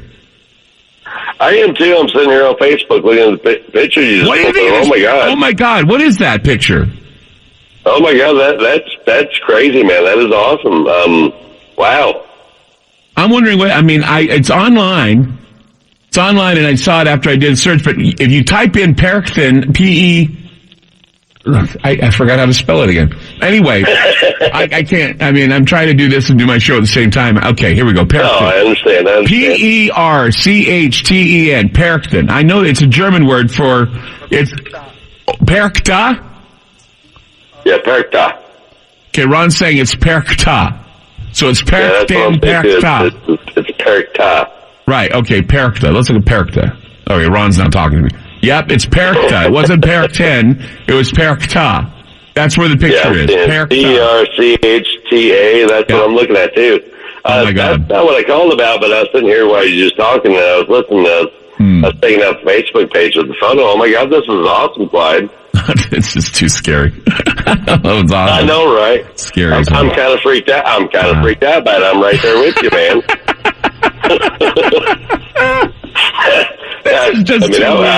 I was calling to tell you about the gnomes. My wife's got several gnomes at her house, and this is a little creepier than they are. Yeah, well, tell me about the gnomes. Let's get my mind off of this incident that just took place. Tell me about the gnomes around your house. I want to hear about them.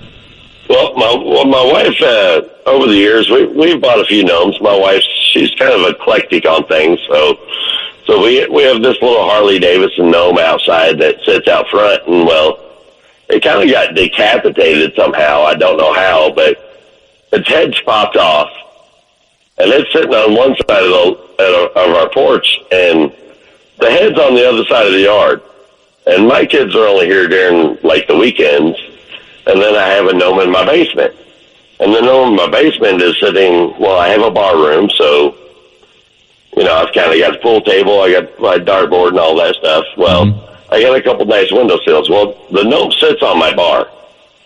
Okay. Right, so I set it on my bar, and I went down there the very next week, and it's sitting in one of my windowsills. So I asked my wife, did she move it? She said she never touched it, and the kids have not been in the house. We have 4 boys. We basically only have them, and they haven't even been here. And it's sitting in my windowsill. So I move it back to my bar top up on the shelf where I have it next to my TV and all that stuff. And the very next week, again, it's sitting in one of the other windowsills. So I'm thinking my wife is just messing with me, and she swears up and down she's never touched it. So when you started talking about gnomes earlier tonight, it's like, oh, my God, I have to call you because I'm a truck driver. I've been listening to you for a long time. I love you. You are awesome. Please keep up all the good work you always do. Well, I appreciate you calling, and I thank you for telling your story because, things are weird on the solstice. And the fact that it's getting darker. It's here in the Pacific. It's 10:20, and yeah, y'all are 3 hours behind me. Yeah, so you're Eastern time, aren't you? Yes, I'm on Eastern Standard. So it's after midnight for you. Yeah, I'm sitting at 1:19 in the morning. I just got off work a couple hours ago. Oh, my God. So, yeah, it's like, what, did this happen? This happened, oh, my gosh, this happened around, oh, my God, as we leave solstice. I don't know. I'm shaking, Matthew. Thank you, man. Thank you for calling. I really appreciate it. Definitely. Like I said, I was sitting there looking at your profile, and I'm like, oh, my God, this is just like, you're pulling up other stuff, and I'm freaking out watching this stuff on the picture from your phone. I'm like, this is amazing. It is amazing. It's weird. I appreciate the call. No, definitely, Clyde. I love you guys. Y'all keep doing the good work and keep everything up. And me and all my brothers out here truck driving all over the East Coast, West Coast, everywhere. We'll keep listening to you, brother. Well, thanks for what you do, buddy. Thank you so much. Have a Merry Christmas. Well, thank you. Take care. You too, man. Merry Christmas. All right, bye-bye. Bye. Joanne writes, at the same time you had problems, I started having trouble with the camera and TSL apps on my phone, on my iPhone. My camera went black and froze. TSL kept shutting Clyde off. I turned the phone off, and now everything seems to be okay. So something shot through the phone lines to interfere with the show. Clyde, I'm a skeptic by nature, but that call gave me the creeps. I heard something go through the phone lines. What the? Yeah, okay. I heard a noise. Okay, somebody said here, I heard a noise like a growl or yowl or something right after you mentioned that your phone turned on and you asked the guy to talk to the entity. He said hello, and then I definitely heard something and then some faint talking in the background on his end, like a sentence or two. I wasn't really paying attention, but it sounded like a female voice.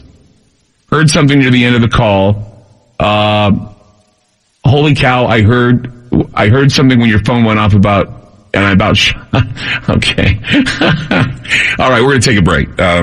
Take a break and find out what's going on. See if we can go back and figure out what happened here. Either way, we'd love to hear your scary solstice stories tonight.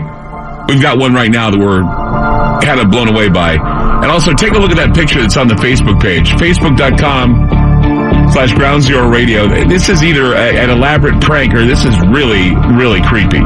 888-673-3700. That's 888-673-3700. I'm Clyde Lewis. You're listening to Ground Zero, and we'll be back. You're listening to Ground Zero. Spinal Tap. Christmas with the Devil. Happy solstice, everybody. 888-673-3700. That's 888-673-3700. Just trying to figure out what the hell happened here. Again, we had a strange phone call tonight. A guy said that his name was Camden. He was from Connecticut. Saying that his aunt, he said he saw a ghost in his room, or not a ghost, he saw an angel in his room, a dark angel for the solstice, he said. I asked him, I thought he said it was in his room. He said it is in his room. He tried to communicate with it, and just before he communicated with it, my phone turned on, and it was Siri telling me she found a picture of something, and I saw it, and I posted on Facebook. But then he continues to talk with this, whatever it was, and I started hearing weird voices in my headphones. It's just a creepy night, and it's solstice night, right here on Ground Zero. I don't know. What did you hear? What did you hear?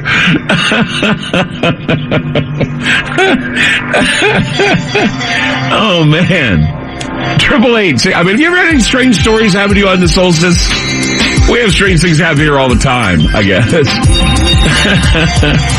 Oh, man, it hurts. 888-673-3700. 888-673-3700. I'm Clyde Lewis. You're listening to Ground Zero. It's dark out there. We'll be back. I'm Clyde Lewis. You are listening to Ground Zero.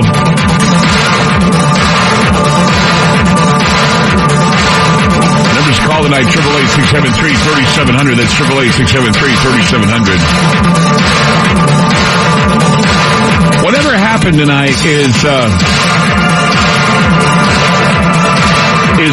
pretty spooky. A lot of people calling tonight saying something happened to them when Camden called the program tonight. Camden from Connecticut. We're still analyzing the recording of his call. Maybe we'll have a bite of it later on, but we're still analyzing his call to find out what happened and how everything. Here's something from Facebook tonight. Listened to you for about 4 years now. This is a guy named Damien. Damien says, listened to you for about 4 years now. Love your show. You're amazing. Recently, I had an odd dream with a creature that had a face that reminded me of a Montauk monster. At the time, I didn't think much of it. Starting that morning, the following days, after a name kept popping up in my head. It was so persistent that I looked it up. Amon. A-M-O-N. Amon. Or Amon. Now, in the dream, the creature bit my leg and laughed. That's when I woke up. My ability to research Amon or Ammon is limited, so I'm just wondering what you can tell me about or shed some light on who Ammon is. Well, I'll tell you who Ammon is. He is the Marquis of Hell. He is the Marquis of Hell. He governs 40 infernal legions in hell. He's the seventh spirit of, he's one of the goetic demons in Solomon's time. Ammon, or Amon. And he is known as the Marquis of Hell and governs 40 legions in the infernal abyss of hell. So you've been dreaming of a very, very scary, very, very powerful demon. One of the head demons, I guess. He's the Marquis, and he basically is the ruler of legions of demons. That is very a powerful thing, I guess. I'm still trying to figure out what happened tonight, and I'm going to go to the calls too. 888-673-3700. That's 888-673-3700. I am actually doing research right now as we speak, so I can get you more information on what happened. But I mean, that's the solstice for you. By the way, I found out there's going to be a full moon tomorrow. And so that's another interesting coincidence with regard to what's going on tomorrow after the solstice. Hold on one second. Janine's sending me something. 888-673-3700. Oh, that's cute. 888-673-3700. She sent me a cat in a Santa suit. Are we already going to a break, or what's going on here? Okay, we're not supposed to be going to a break right now, are we? Oh, okay. That just started out of nowhere, I guess. Okay. We're going to go to the phones right now. I mean, okay. Are we, I'm not, okay. All right. I'm confused. That's why I'm sorry. I mean, I'm just confused. Yeah, well, okay, but you go at the time. I'm sorry. I'm just confused now. Okay, 888-673-3700. We're going to go to the phones right now. Let's go to Carlos in Virginia. Hi, Carlos. You're on Ground Zero. How you doing tonight? I'm a little shaken. I don't know what's going on here. It's crazy. Yeah, I heard like a little voice too when you were talking to, I forgot his name. Camden. His name was Camden. He was from Connecticut, and he sounded like he was disturbed or something was wrong. He was very upset. I don't know what's going on. So yeah, it was like a little muffled sound. I don't know if it was words or it was something. It was crazy, whatever it was. My phone activated, so I got distracted. But anyway, go ahead. Yeah, that was it. That comment about that. That was it. Okay, go ahead. No, that was it. I was just saying I heard a muffled voice. Oh, you heard a muffled voice in the call? Yeah, it was like something when you asked him to speak to it. And I just heard a knock. Is somebody knocking your door? No, I'm sorry. That was me knocking on my door. I didn't mean to add to the... Yeah, thanks, man. I was just like, all of a sudden they were knocking on the door. I'm going, okay, now who's coming to your door? You're in Virginia, for crying out loud. Who's going to come to your door at this hour? Come on. You expecting demons over for the solstice? I don't know what's going on tonight. Oh, I have had visitors come late before. Oh, have you? Okay. Yeah. I think it was like a scam to probably break in or something. That'd be scary, man. Well, yeah, okay. I appreciate you telling me because right now, Andy is the only one working with me tonight. We usually have an intern or somebody who can help out, but tonight he's doing double duty because Ron went home. He had to go home to be with his significant other, so he's there. And I'm here wondering what the hell's going on. But in the meantime, Carlos, I appreciate the call. Oh, I meant to ask you, did you ever check out that Mickey Mouse episode I told you about, South Park, when he turned 50? I didn't get a chance to. No, I haven't done it yet. Yeah, you should pull up the audio on that. It's pretty funny. Okay. I'll look into it. I appreciate it. All right, then. Take care. Bye-bye. Let's go to Kyle in Oregon. Hi, Kyle. You're on Ground Zero. Hi. Hey. So I don't know. I'm sorry, Kayla. It says Kayla, not Kyle. Yeah. Kayla, go ahead. It's okay. I don't know if this has anything to do with it, but like I live in Portland, and I was driving between like on I-5 between Portland and Wilsonville, and I was looked up and like there was this green like flash of light almost around the same time that the calling was going on with the Camden. Oh, you know what's going on tonight? There's a meteor shower going on tonight. Is that what it is? Yeah, I think it's the Ursid. Okay. The Ursid meteor shower. There was only one, and I'm like, well, it's like greenish, whatever, and I'm like, I don't know what it is, so I had to call and find out. Yeah, 2018 Ursid's meteor shower. Let's see what it says here. If I remember, December meteor shower. Ursid's meteor shower is active annually between December 17th and December 24th. The shower usually peaks around December 23rd. At this peak, observers may be able to view as many as 10 meteors an hour. So we're right in the middle of the Ursid. The green light was the meteor. Okay, cool. That's amazing. You got to see that one of those flashes. Is it clear out there tonight? Yeah, it's pretty clear. I mean, I was on the freeway. It was nice though. It was cool. Okay. I just didn't know what it was. So. All right. Well, Kayla, thanks for calling. Thanks for telling us. Thank you. You had to take care. Bye. Let's go to Christine in Texas. Hi, Christine. You're on Ground Zero. Hi. I had to tell you something that happened on December 19th. Okay. A man in green pants and a red shirt. He was really fat. But a man had a clear blue. I'm walking out of a gas station, and he's walking toward me. It's really late at night. And he said, Christine, he said, you need to go to the hospital. And I'm thinking, what? And how did he know my name? Because I didn't know this person. I did not know this person. This was in the middle of the night. And I said, excuse me? And he kind of freaked me out. He said, you need to go to the hospital. And then he laughed about it. And about 9 hours later, I had this excruciating pain in my chest. So I went to the hospital. I was released this morning, and they're saying they have to remove my gallbladder. So I do not. I am not overweight. I don't eat fatty food. In fact, I ate a really good diet. I don't know what to freaking think because I don't.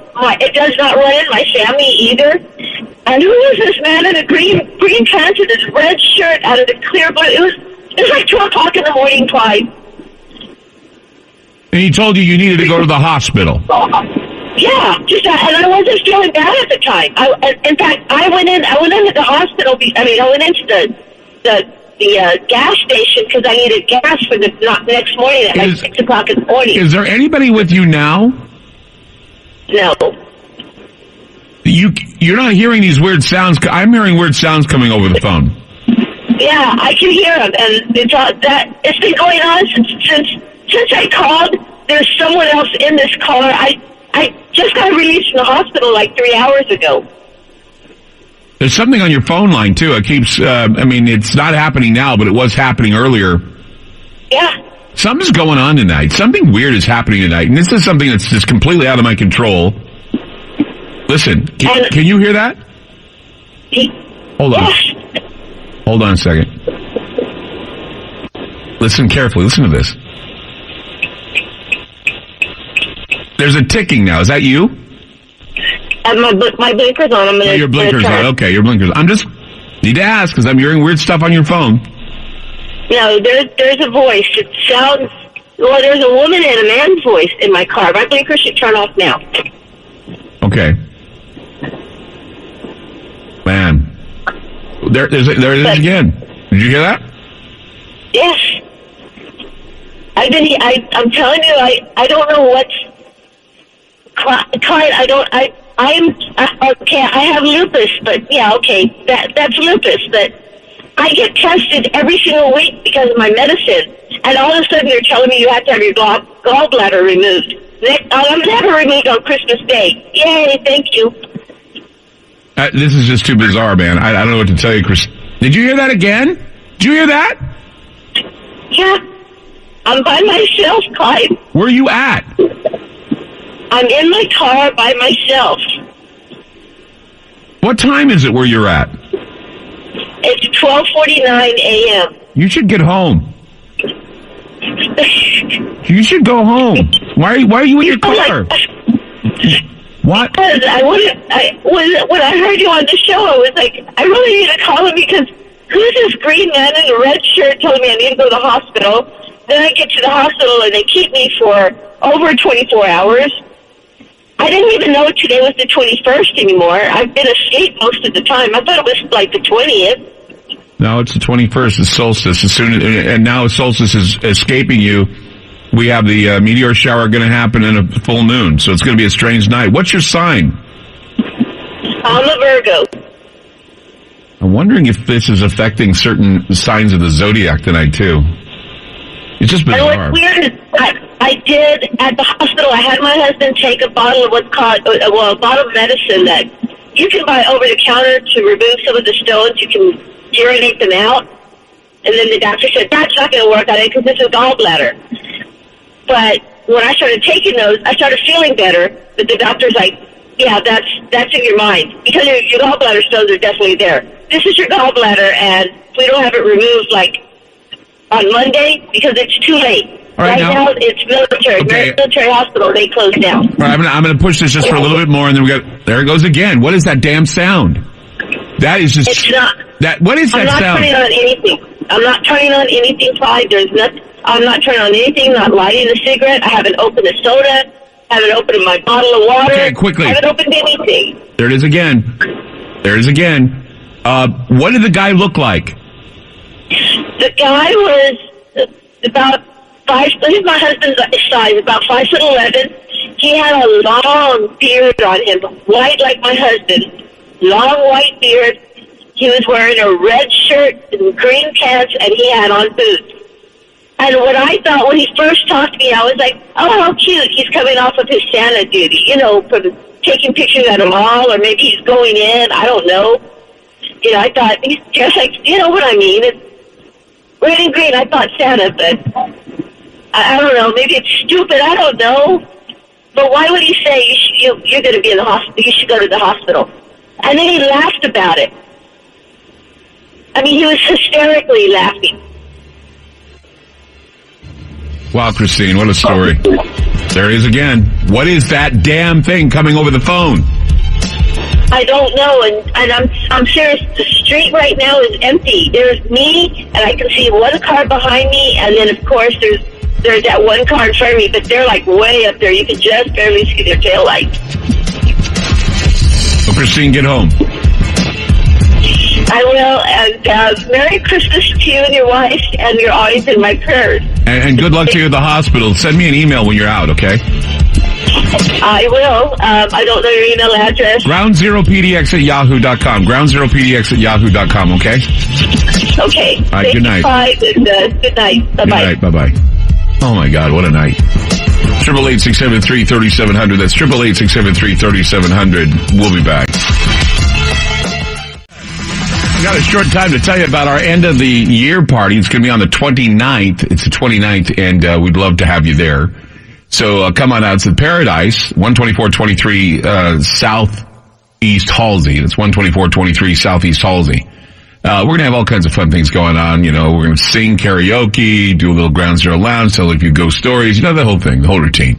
So we'd love to have you there. It's going to be a big event. It's the end of the year party.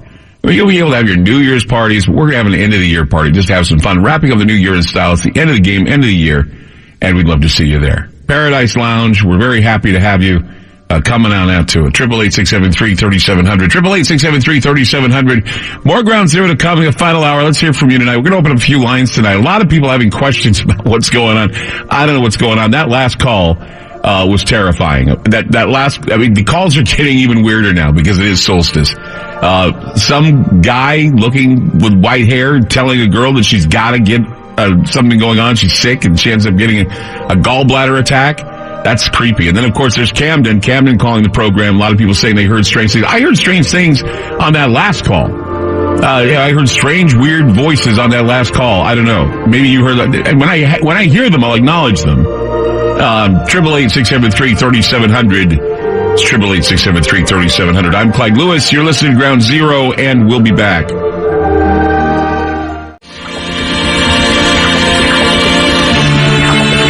You're listening to Ground Zero. The numbers to call tonight, 888-673-3700. That's 888-673-3700. All right, so it's been a crazy night. It's been really crazy. I know it's cold outside wherever you are. Probably it's cold. It's cold where we are. I feel the temperature's getting cold. It is the darkest night, shortest day of the year. I know a lot of people are happy at Christmas, but there's a lot of craziness going on tonight. I mean, this goes beyond the humbug of Scrooge or the burglary of the Grinch. This is something really creepy going on. I mean, this type of year, or this time of the year is actually, it's the dark times. The soul is eclipsed, the body grows tired, weary the cold, and we all want connection, we all want love. We all want to hang on to those memories of the boxes, the bows, the puppies, the tinsel. All that's pounded away by the realities of the debt and the pressures of family and the work we have. It's easy to be overwhelmed at the end of the year. Because a lot of dreams have become, they've gone unfulfilled, and potentiality is always something to lean on when things don't turn out the way you've planned. I know a lot of you this weekend are probably going to be scrambling at the stores to get that last minute gift, or you're going to be visiting the family, and that's great. And many of you are going to feel stressed out, but you need to remember that Christmas is a time of magic. We know that forces exist at this time of year, and all these forces go beyond the story of Jesus. It's a given that Christianity wants to keep a chokehold on the season because many fear that they are, clutching on to their faith like a covetous old skeptic. But truthfully, I mean, look, it's great. Christmas is awesome. It really is. And we're not there yet. We are, though, on the solstice. And the solstice has a lot of crazy things that happens, obviously. I've never done a show that I recall, a solstice show that's been this weird. But the real reason for the season before Jesus came along was to ward off a lot of these dark thoughts and these dark things and maybe even the dark futures. I mean, it is the season to light the lights and cut through the darkness and share the old folk tales or those who want to hear them. Not just the ones about the ghosts that visit old misers or bearded jolly fat men like Santa. There are a lot of cautionary tales that were created to remind us that the darkness of the season is invited in, and the responsibility to drive it out is our responsibility. I mean, if you go back some 400 years ago, it was pretty much routine to open the windows and the doors of the house. And there are rituals we do, 400 years ago, rituals that would be done that would banish the shadow entities into the howling winds of winter.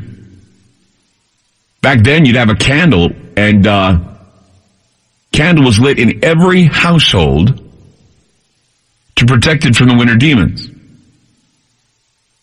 Prayers were offered, and families would kneel on the cold floors praying that the demons of the north would pass over their homes and give them yet another year of life. It was 456 years ago that the moon had turned to blood in the night sky. Tonight, or tomorrow night, it will be full. But imagine having a solstice where we have a lunar eclipse. Imagine having a blood moon on the night of the Yule. That would be terrifying for most people about 456 years ago. Having a full moon or having a eclipse falling on the night of the Yule has a lot of significance. It's the idea that in darkness comes the unconquered sun and the power of the triple goddess in all of her forms, and opens up the metaphysical door that where we have all creatures of twilight, known and unknown, go to about their irreverent and profane activities. Back then there were no celebrations of Christ's birthday. I mean, this was a dark time, and people were cleansing their homes of anything foul that might enter in. And they all knew that solstice means the nights grow longer and colder. The nocturnal creatures would visit and do damage to homes and farms. There were many stories about hobgoblins and gnomes that would crawl around the chimneys at night to smell the shoes and socks of the children. I mean, if the socks were clean, they would leave a nugget of gold or silver in the toe of the stocking. If the socks were thoroughly clean and there was an odor in the shoe, then the gnomes would report to Belsnickel or Krampus or Gyla or, Perkta or whomever. I mean, these are the chief demons of the woodland. Krampus and Belsnickel, they're the demons of the north. Children were warned that they needed to watch out and beware of the furry woodland demon that carried the basket of fruit in a huge sack. And during the time of the solstice, the moon would cast a shadow on the snow, and from Iceland to Europe, these demons were seen. Children would disappear. Some were found drowned in nearby rivers and streams. Children would tell their parents that dreadful little goblins smelling of sulfur looked half human and half animal. These gnomes appeared under beds, near chimneys, and would hide in wood piles. The goblins reportedly walked pigeon-toed, and some children claimed that these little demons had a cloven hoof with long tails and goat's legs. We talked about the Spring-Heeled Jack a few hours ago. We talked about the other demons and the devils and the footprints and all the things seen in the snow. I mean, it's hard to imagine there was a time where Christmas was not celebrated the way we celebrate it now. I mean, go back just before the Civil War and you'd see what I'm talking about. There were times on Christmas Day where angry moms would bomb churches, break windows, kill clerics because they refused to recognize Christians or Christmas. It's important to understand that the celebration of Christmas is really not biblical. I mean, Jesus was not originally the reason for the season. This time of year was originally set aside to combat the winter darkness through blood sacrifice. It was a pagan holiday and was subjected to all the pagan ritual, grandeur, and legend.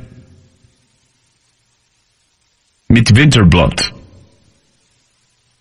That's what they'd call it. Midwinterblot. Or Midwinterblut. That means midwinter blood. Did you know that in 1659, the Puritans outlawed Christmas? 1681, they lifted the ban. It once fell out of favor again in 1689. It wouldn't be considered a religious holiday until the 1750s, and even then, there'd be no parties and no mention of European traditions of the woodland demons or gnomes, especially Krampus and Belsnickel. It was still illegal to observe Christmas as a holiday in the United States and in parts of England at the time. By the early 1800s, legends brought from Europe of Santa Claus and his protective nature of children and families were emphasized along with the celebration of Christ's good deeds and the events in his life. Now, do you realize that Alabama was the first state to legalize Christmas in 1836?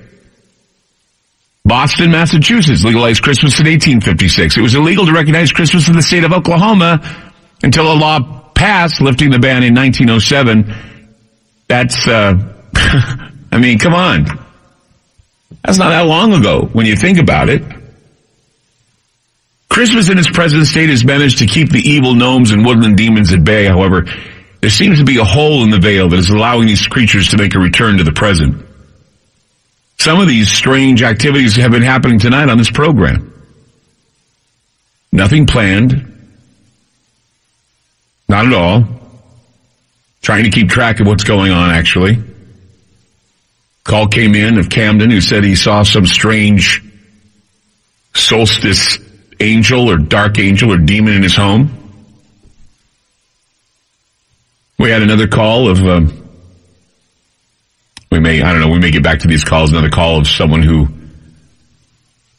said she was told, that she had to go to the hospital. A man that had a white beard and white hair. He was wearing a green and red and wearing boots, and she said that, he laughed at her and said, "You need to go to the hospital." When she went to the hospital, she found out that, her gallbladder was inflamed. And she was upset. It was obvious she was. I mean, these are some very strange things happening tonight on the program.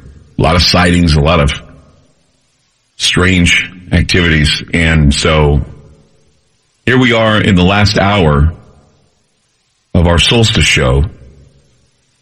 And I'm going to, Andy's been working really hard, and hopefully we're going to review some of the calls that came in tonight that are of concern, and we want to get your phone calls too. So, we're going to open a few lines. If you had any experiences, or if you want to comment on what's been happening tonight on the show, been listening, I wanted to hear what your comments are, because it's like, I'm alone here except for Andy on the other side of the glass. It's very quiet. In fact, it's deathly quiet. And I'm going to give you the phone numbers, and you can call in and talk tonight, and hopefully we'll be able to analyze those calls that came in that were pretty bizarre tonight. So, 888-673-3700. 888-673-3700, the numbers to call tonight. We are live. This is not a recorded show, and I'm sure many people are thinking that, a lot of people have taken off for the holidays. We're working tonight, and we will be off Christmas Eve and Christmas Day. We'll be back on the 26th, Boxing Day. And we're getting ready for the weekend, but, 888-673-3700. That's 888-673-3700. I'm Clyde Lewis. You're listening to Ground Zero. It's solstice night. 888-673-3700. That's 888-673-3700. It's solstice. Having some fun with the music tonight. Okay, we're going to go to the phones just for a second. Let's see. All right. All right, we're going to go to David in Oregon. Hi, David. You're on Ground Zero. Hey, Clyde. How you doing? Doing good, man. Good. Yeah, so I've been a construction worker now, for about 10 years, and this is our last night working for the holidays. I'm already off and headed home now, but, so me and a couple guys on my crew tonight. We're up on the 3rd floor in a building refurbishing, and we're working and we're shutting down, and we're leaving the site there, and we see a guy up there. We don't know who he is. He's all black, and his back was to us, and he's walking down the stairs. And we follow him down to try to, see what he's doing, because there's a lot of vandals and, transients here in Portland. And he goes down the stairs, and we follow him down there. We get out, and we're looking around the front of the job site for him. We look back up, and he's looking at us through the 3rd floor window that we just came down off of. Oh, my God. Yeah, So he's looking down at you. Yeah, he was. I thought I'd call and kind of share my story and get your thoughts on it, especially since it's the solstice. So it happened tonight while you were working? Yeah, just about 2 hours ago, maybe. Wow. Really freaked me out, and we went back up there, and there's no other way out of that house down the stairs except we came down, and he was not up there when we went back up there, so I have no idea what to think about it. Well, we've had a lot of strange things happen here tonight on the air, too. I mean, just it's weird phones, weird sounds, weird this. I mean, I don't know. It's just been a crazy night. It was very quiet tonight, actually, and then all of a sudden it got a little weird, and then it got quiet, and it seems to be like this roller coaster ride of activity that's happening right now. So it's certainly I don't know. It's been one of those nights. I've never had a solstice so active in my life. Yeah, I'm honestly not sure. It was just kind of one of those scary things, and I thought, I don't know if it could have been like a paranormal thing or... Oh, yeah, that sounds paranormal to me. I mean, if you're doing your work and you see some guy looking down at you, I mean, that would give me the creeps, man. Looking up and seeing somebody looking down on me, that's pretty creepy. Yeah, really creepy. Since, we were just up there, and I don't know, so... All right, well, David, I thank you for calling the program. Yeah, thank you, Clint, for your thoughts. You bet, bye-bye. 888-673-3700. It's 888-673-3700. Peculiar night here on the solstice. Glad you can be here with us. Going into Christmas this next week. So, anyway, opening a few lines for you. If you want to call in tonight, give your experiences, and also just want to talk about Christmas or want to, I don't know, just give us a call. 888-673-3700. It's 888-673-3700. I'm Clyde Lewis. You're listening to Ground Zero, and we'll be back. I mean, we always seem to buy for people on our list, people we don't even like, people we want to impress. That's all right, I guess. Millions of American families are doing this from homes that they're about to lose, homes they don't even own, and quite possibly homes that can be seized from them with all the new draconian laws they're passing. Hell, somebody should say something to the Oregon Department of Revenue. Say something to Kate Brown. Ask her how she feels about running a mafia, because that's exactly what she does. And no one bats an eye. No one cares. We got people homeless in the streets because of all the policies that she's implied and imposed on everybody here in this damn state. And we've got Wheeler, who hasn't done a damn thing either. We have people fighting each other in the streets here. I hope we have a lot of improvement, because I think the reason why we're having such dark times in the solstice is because of bad management in our state. I mean, I kept quiet about it for a long time, but man, I'm getting to the point where I can't keep quiet about it anymore. It's so damn bad. I mean, look, if there's no money out there to be spent, then how do people find cash to buy a bunch of nonsense for a day? I want to know this. I mean, I'm really trying to bust through the illusion and wonder if we really are going to see a complete and utter failure of the banks. The economy took a dump. Here's another thing, too. Everybody's talking about the government shutdown. Aren't we shut down anyway? Anybody going to work tomorrow? No. Anybody going to work Sunday? No. Anybody going to work on the 24th? No. Anybody going to work on the 25th? No. So what's this shutdown nonsense? They're shutting down anyway. It's Christmas. Doesn't make any sense. Look, I guess this Christmas will be a time where we can all pretend that everything's okay. I mean, the elite are saying we're shutting down for a couple of days. Yeah, they shut down anyway. They give us one day left of our lives, Christmas. As the prospect sickens and the snowfall starts to take the gray look from all the pollution, we'll go back to the harsh reality of the fact that we didn't realize that all this could be the final observation of our normal lives, and that the new world awaits us, and that all these crazy things are happening. Because, damn it, there's a lot of darkness in the world right now. It is the darkest day of the year. And I think we have a real good, tangible excuse to be a little paranoid this Christmas. I mean, there's an excuse for feeling needy. There's an excuse for wanting to find a way to be with the family. There's a valid reason for taking that full 4-hour weekend off, 4-day weekend off. I mean, there's a reason for holding hands, a reason for hugging, contacting old friends and family. There's a reason to drink the wine at Christmas dinner and really savor the rich flavor, sipping it slowly and deliberately for the sake of the final Christmas this may be. At least that's what we're told, right? Look, if you decided there'd be no tree this year, maybe you should go pick one up. Bring it home. Put it in the stand. Throw an aspirin in the water, just like your mother told you to do. Do it because you love your mother. Do it because... Do it even though she would nag at you. Just do it. Christmas was the time of year where you could eat at a table as a family. You'd sneak a piece of ham or turkey, take the black olives, put them on your fingers, in the holes and stuff, and eat them one by one. Look, they're trying to tell us, Christmas may not be this or may not be that, but look, why don't you just be the best you can be? I mean, the other night we were talking about the last Christmas. If this was the last Christmas, then what would we do? Would we act like what we're acting like? Are we going to get all worked up about a nativity scene, not in the public square or in the public square? I mean, are we going to sneer if somebody says Merry Christmas or somebody says Happy Holidays? Christmas is Christmas. Solstice, though, pretty dark this year. I'm already feeling it. The day that marks the least amount of daylight, longest period of darkness. I know a lot of people don't pay attention to that, but today I'm paying attention to it. I'm paying attention to it a lot tonight because of the strange stuff that's been happening, that's for sure. Let's go to Kaza in Oregon. Hi, Kaza. You're on Ground Zero. Hi, Clyde. I'm calling tonight because as you were having that strange call earlier tonight, I was listening to you and I'm driving by Peacock Lane. Oh, my God. Well, we were singing the night before. We were caroling, a group of us.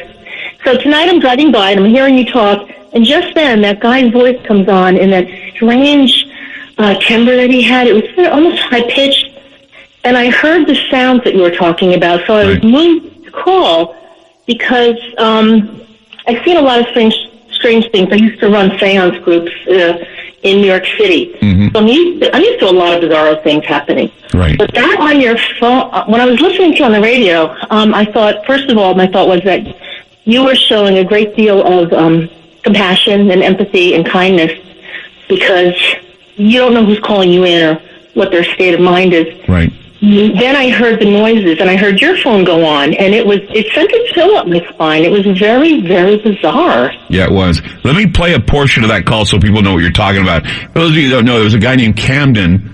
Camden called in from Connecticut. And as he was calling the show, he said that there was some sort of a figure in his room. He said that it looked like a smiling dark angel. And he said that he was looking at it, and I told him to talk to it. And the minute he said he was going to talk to it, my phone activated, and then his phone started acting crazy. You started hearing weird sounds. This is the last part of that call. And he told you needed to go to the hospital. Sorry, that's the wrong call. Let's go to the call that it is. It's Camden. This is Camden. There was another call that came in, too. It was really strange. Let's go to this one. This is Camden. Call out to it. Hello? Call out to it.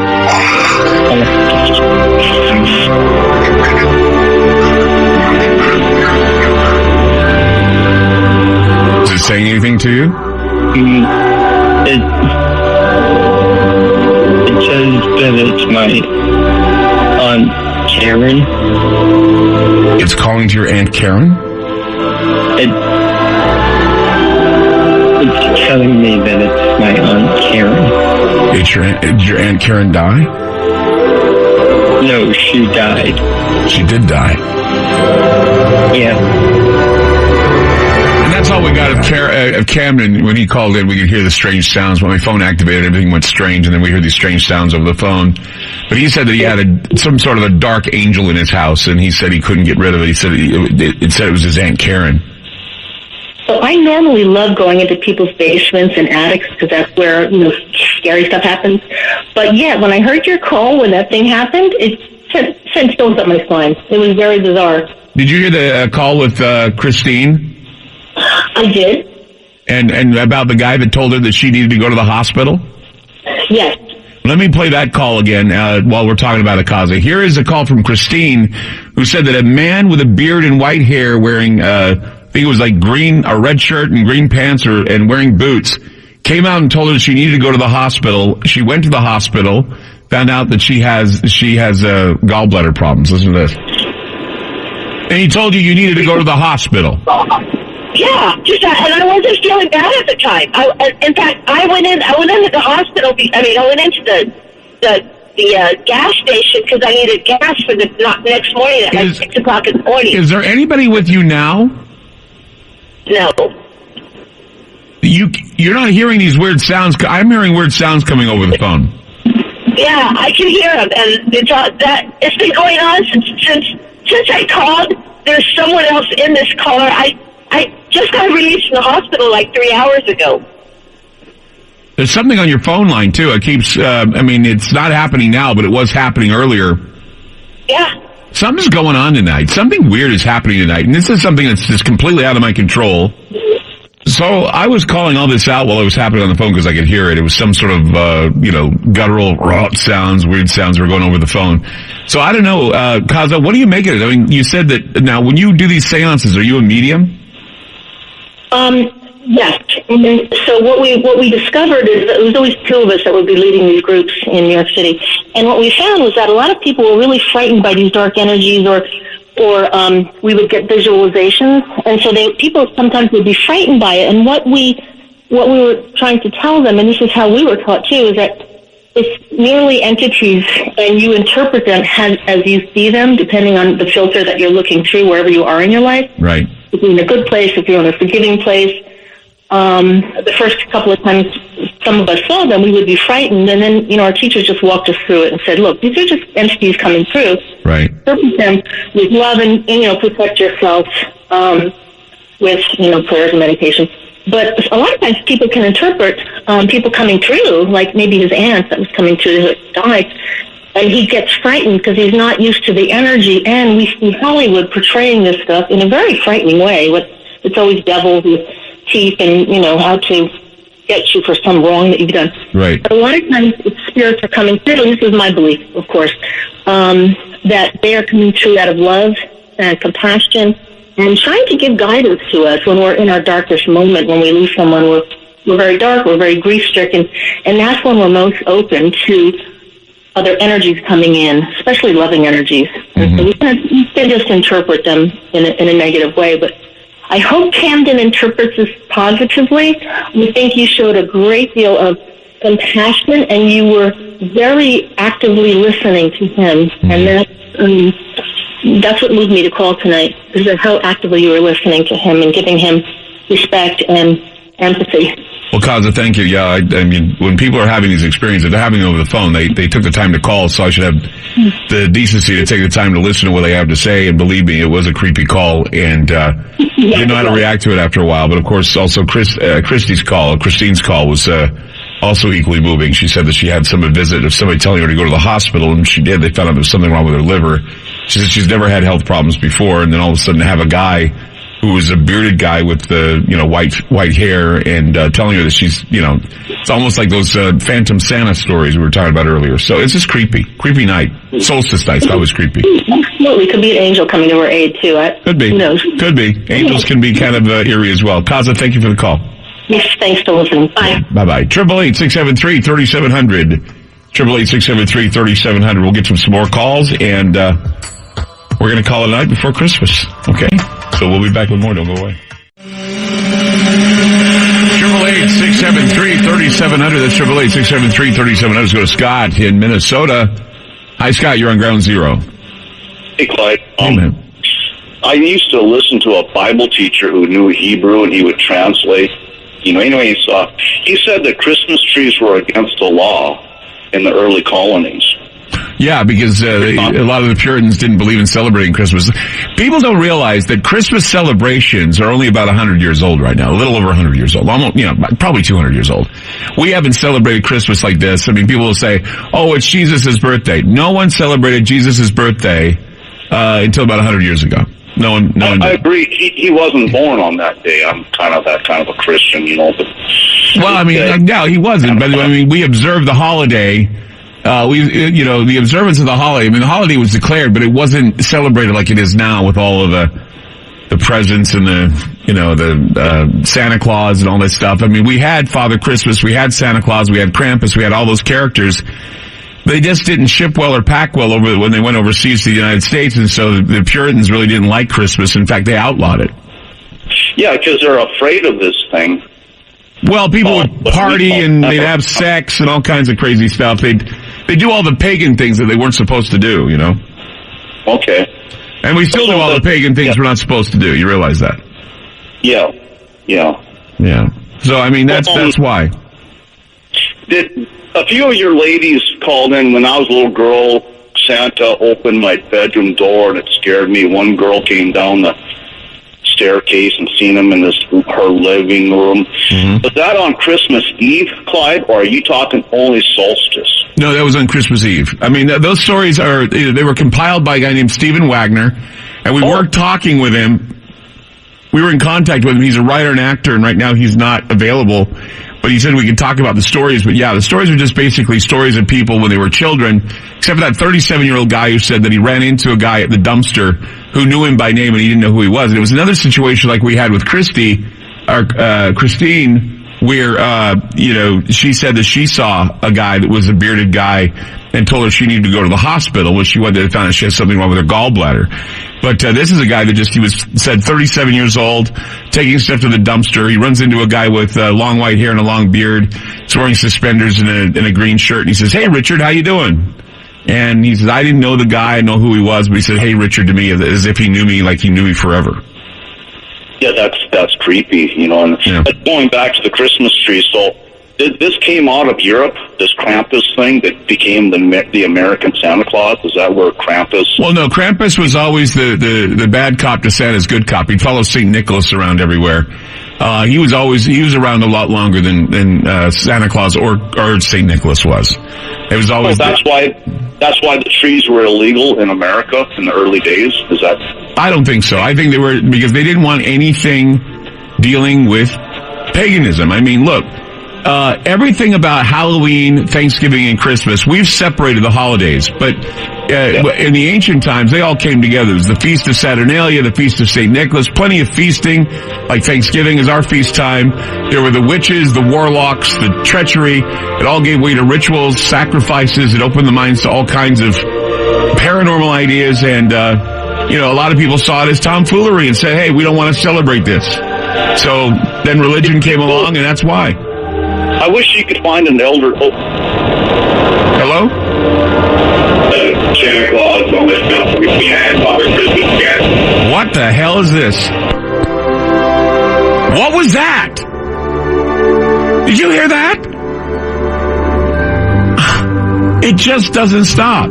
It just doesn't stop. It was creepy. What was that? We don't even have time to go back there. We're out of time tonight. Merry Christmas, everybody. We'll see you on the 26th. It has been the craziest damn solstice Merry Christmas, everybody. Oh my goodness.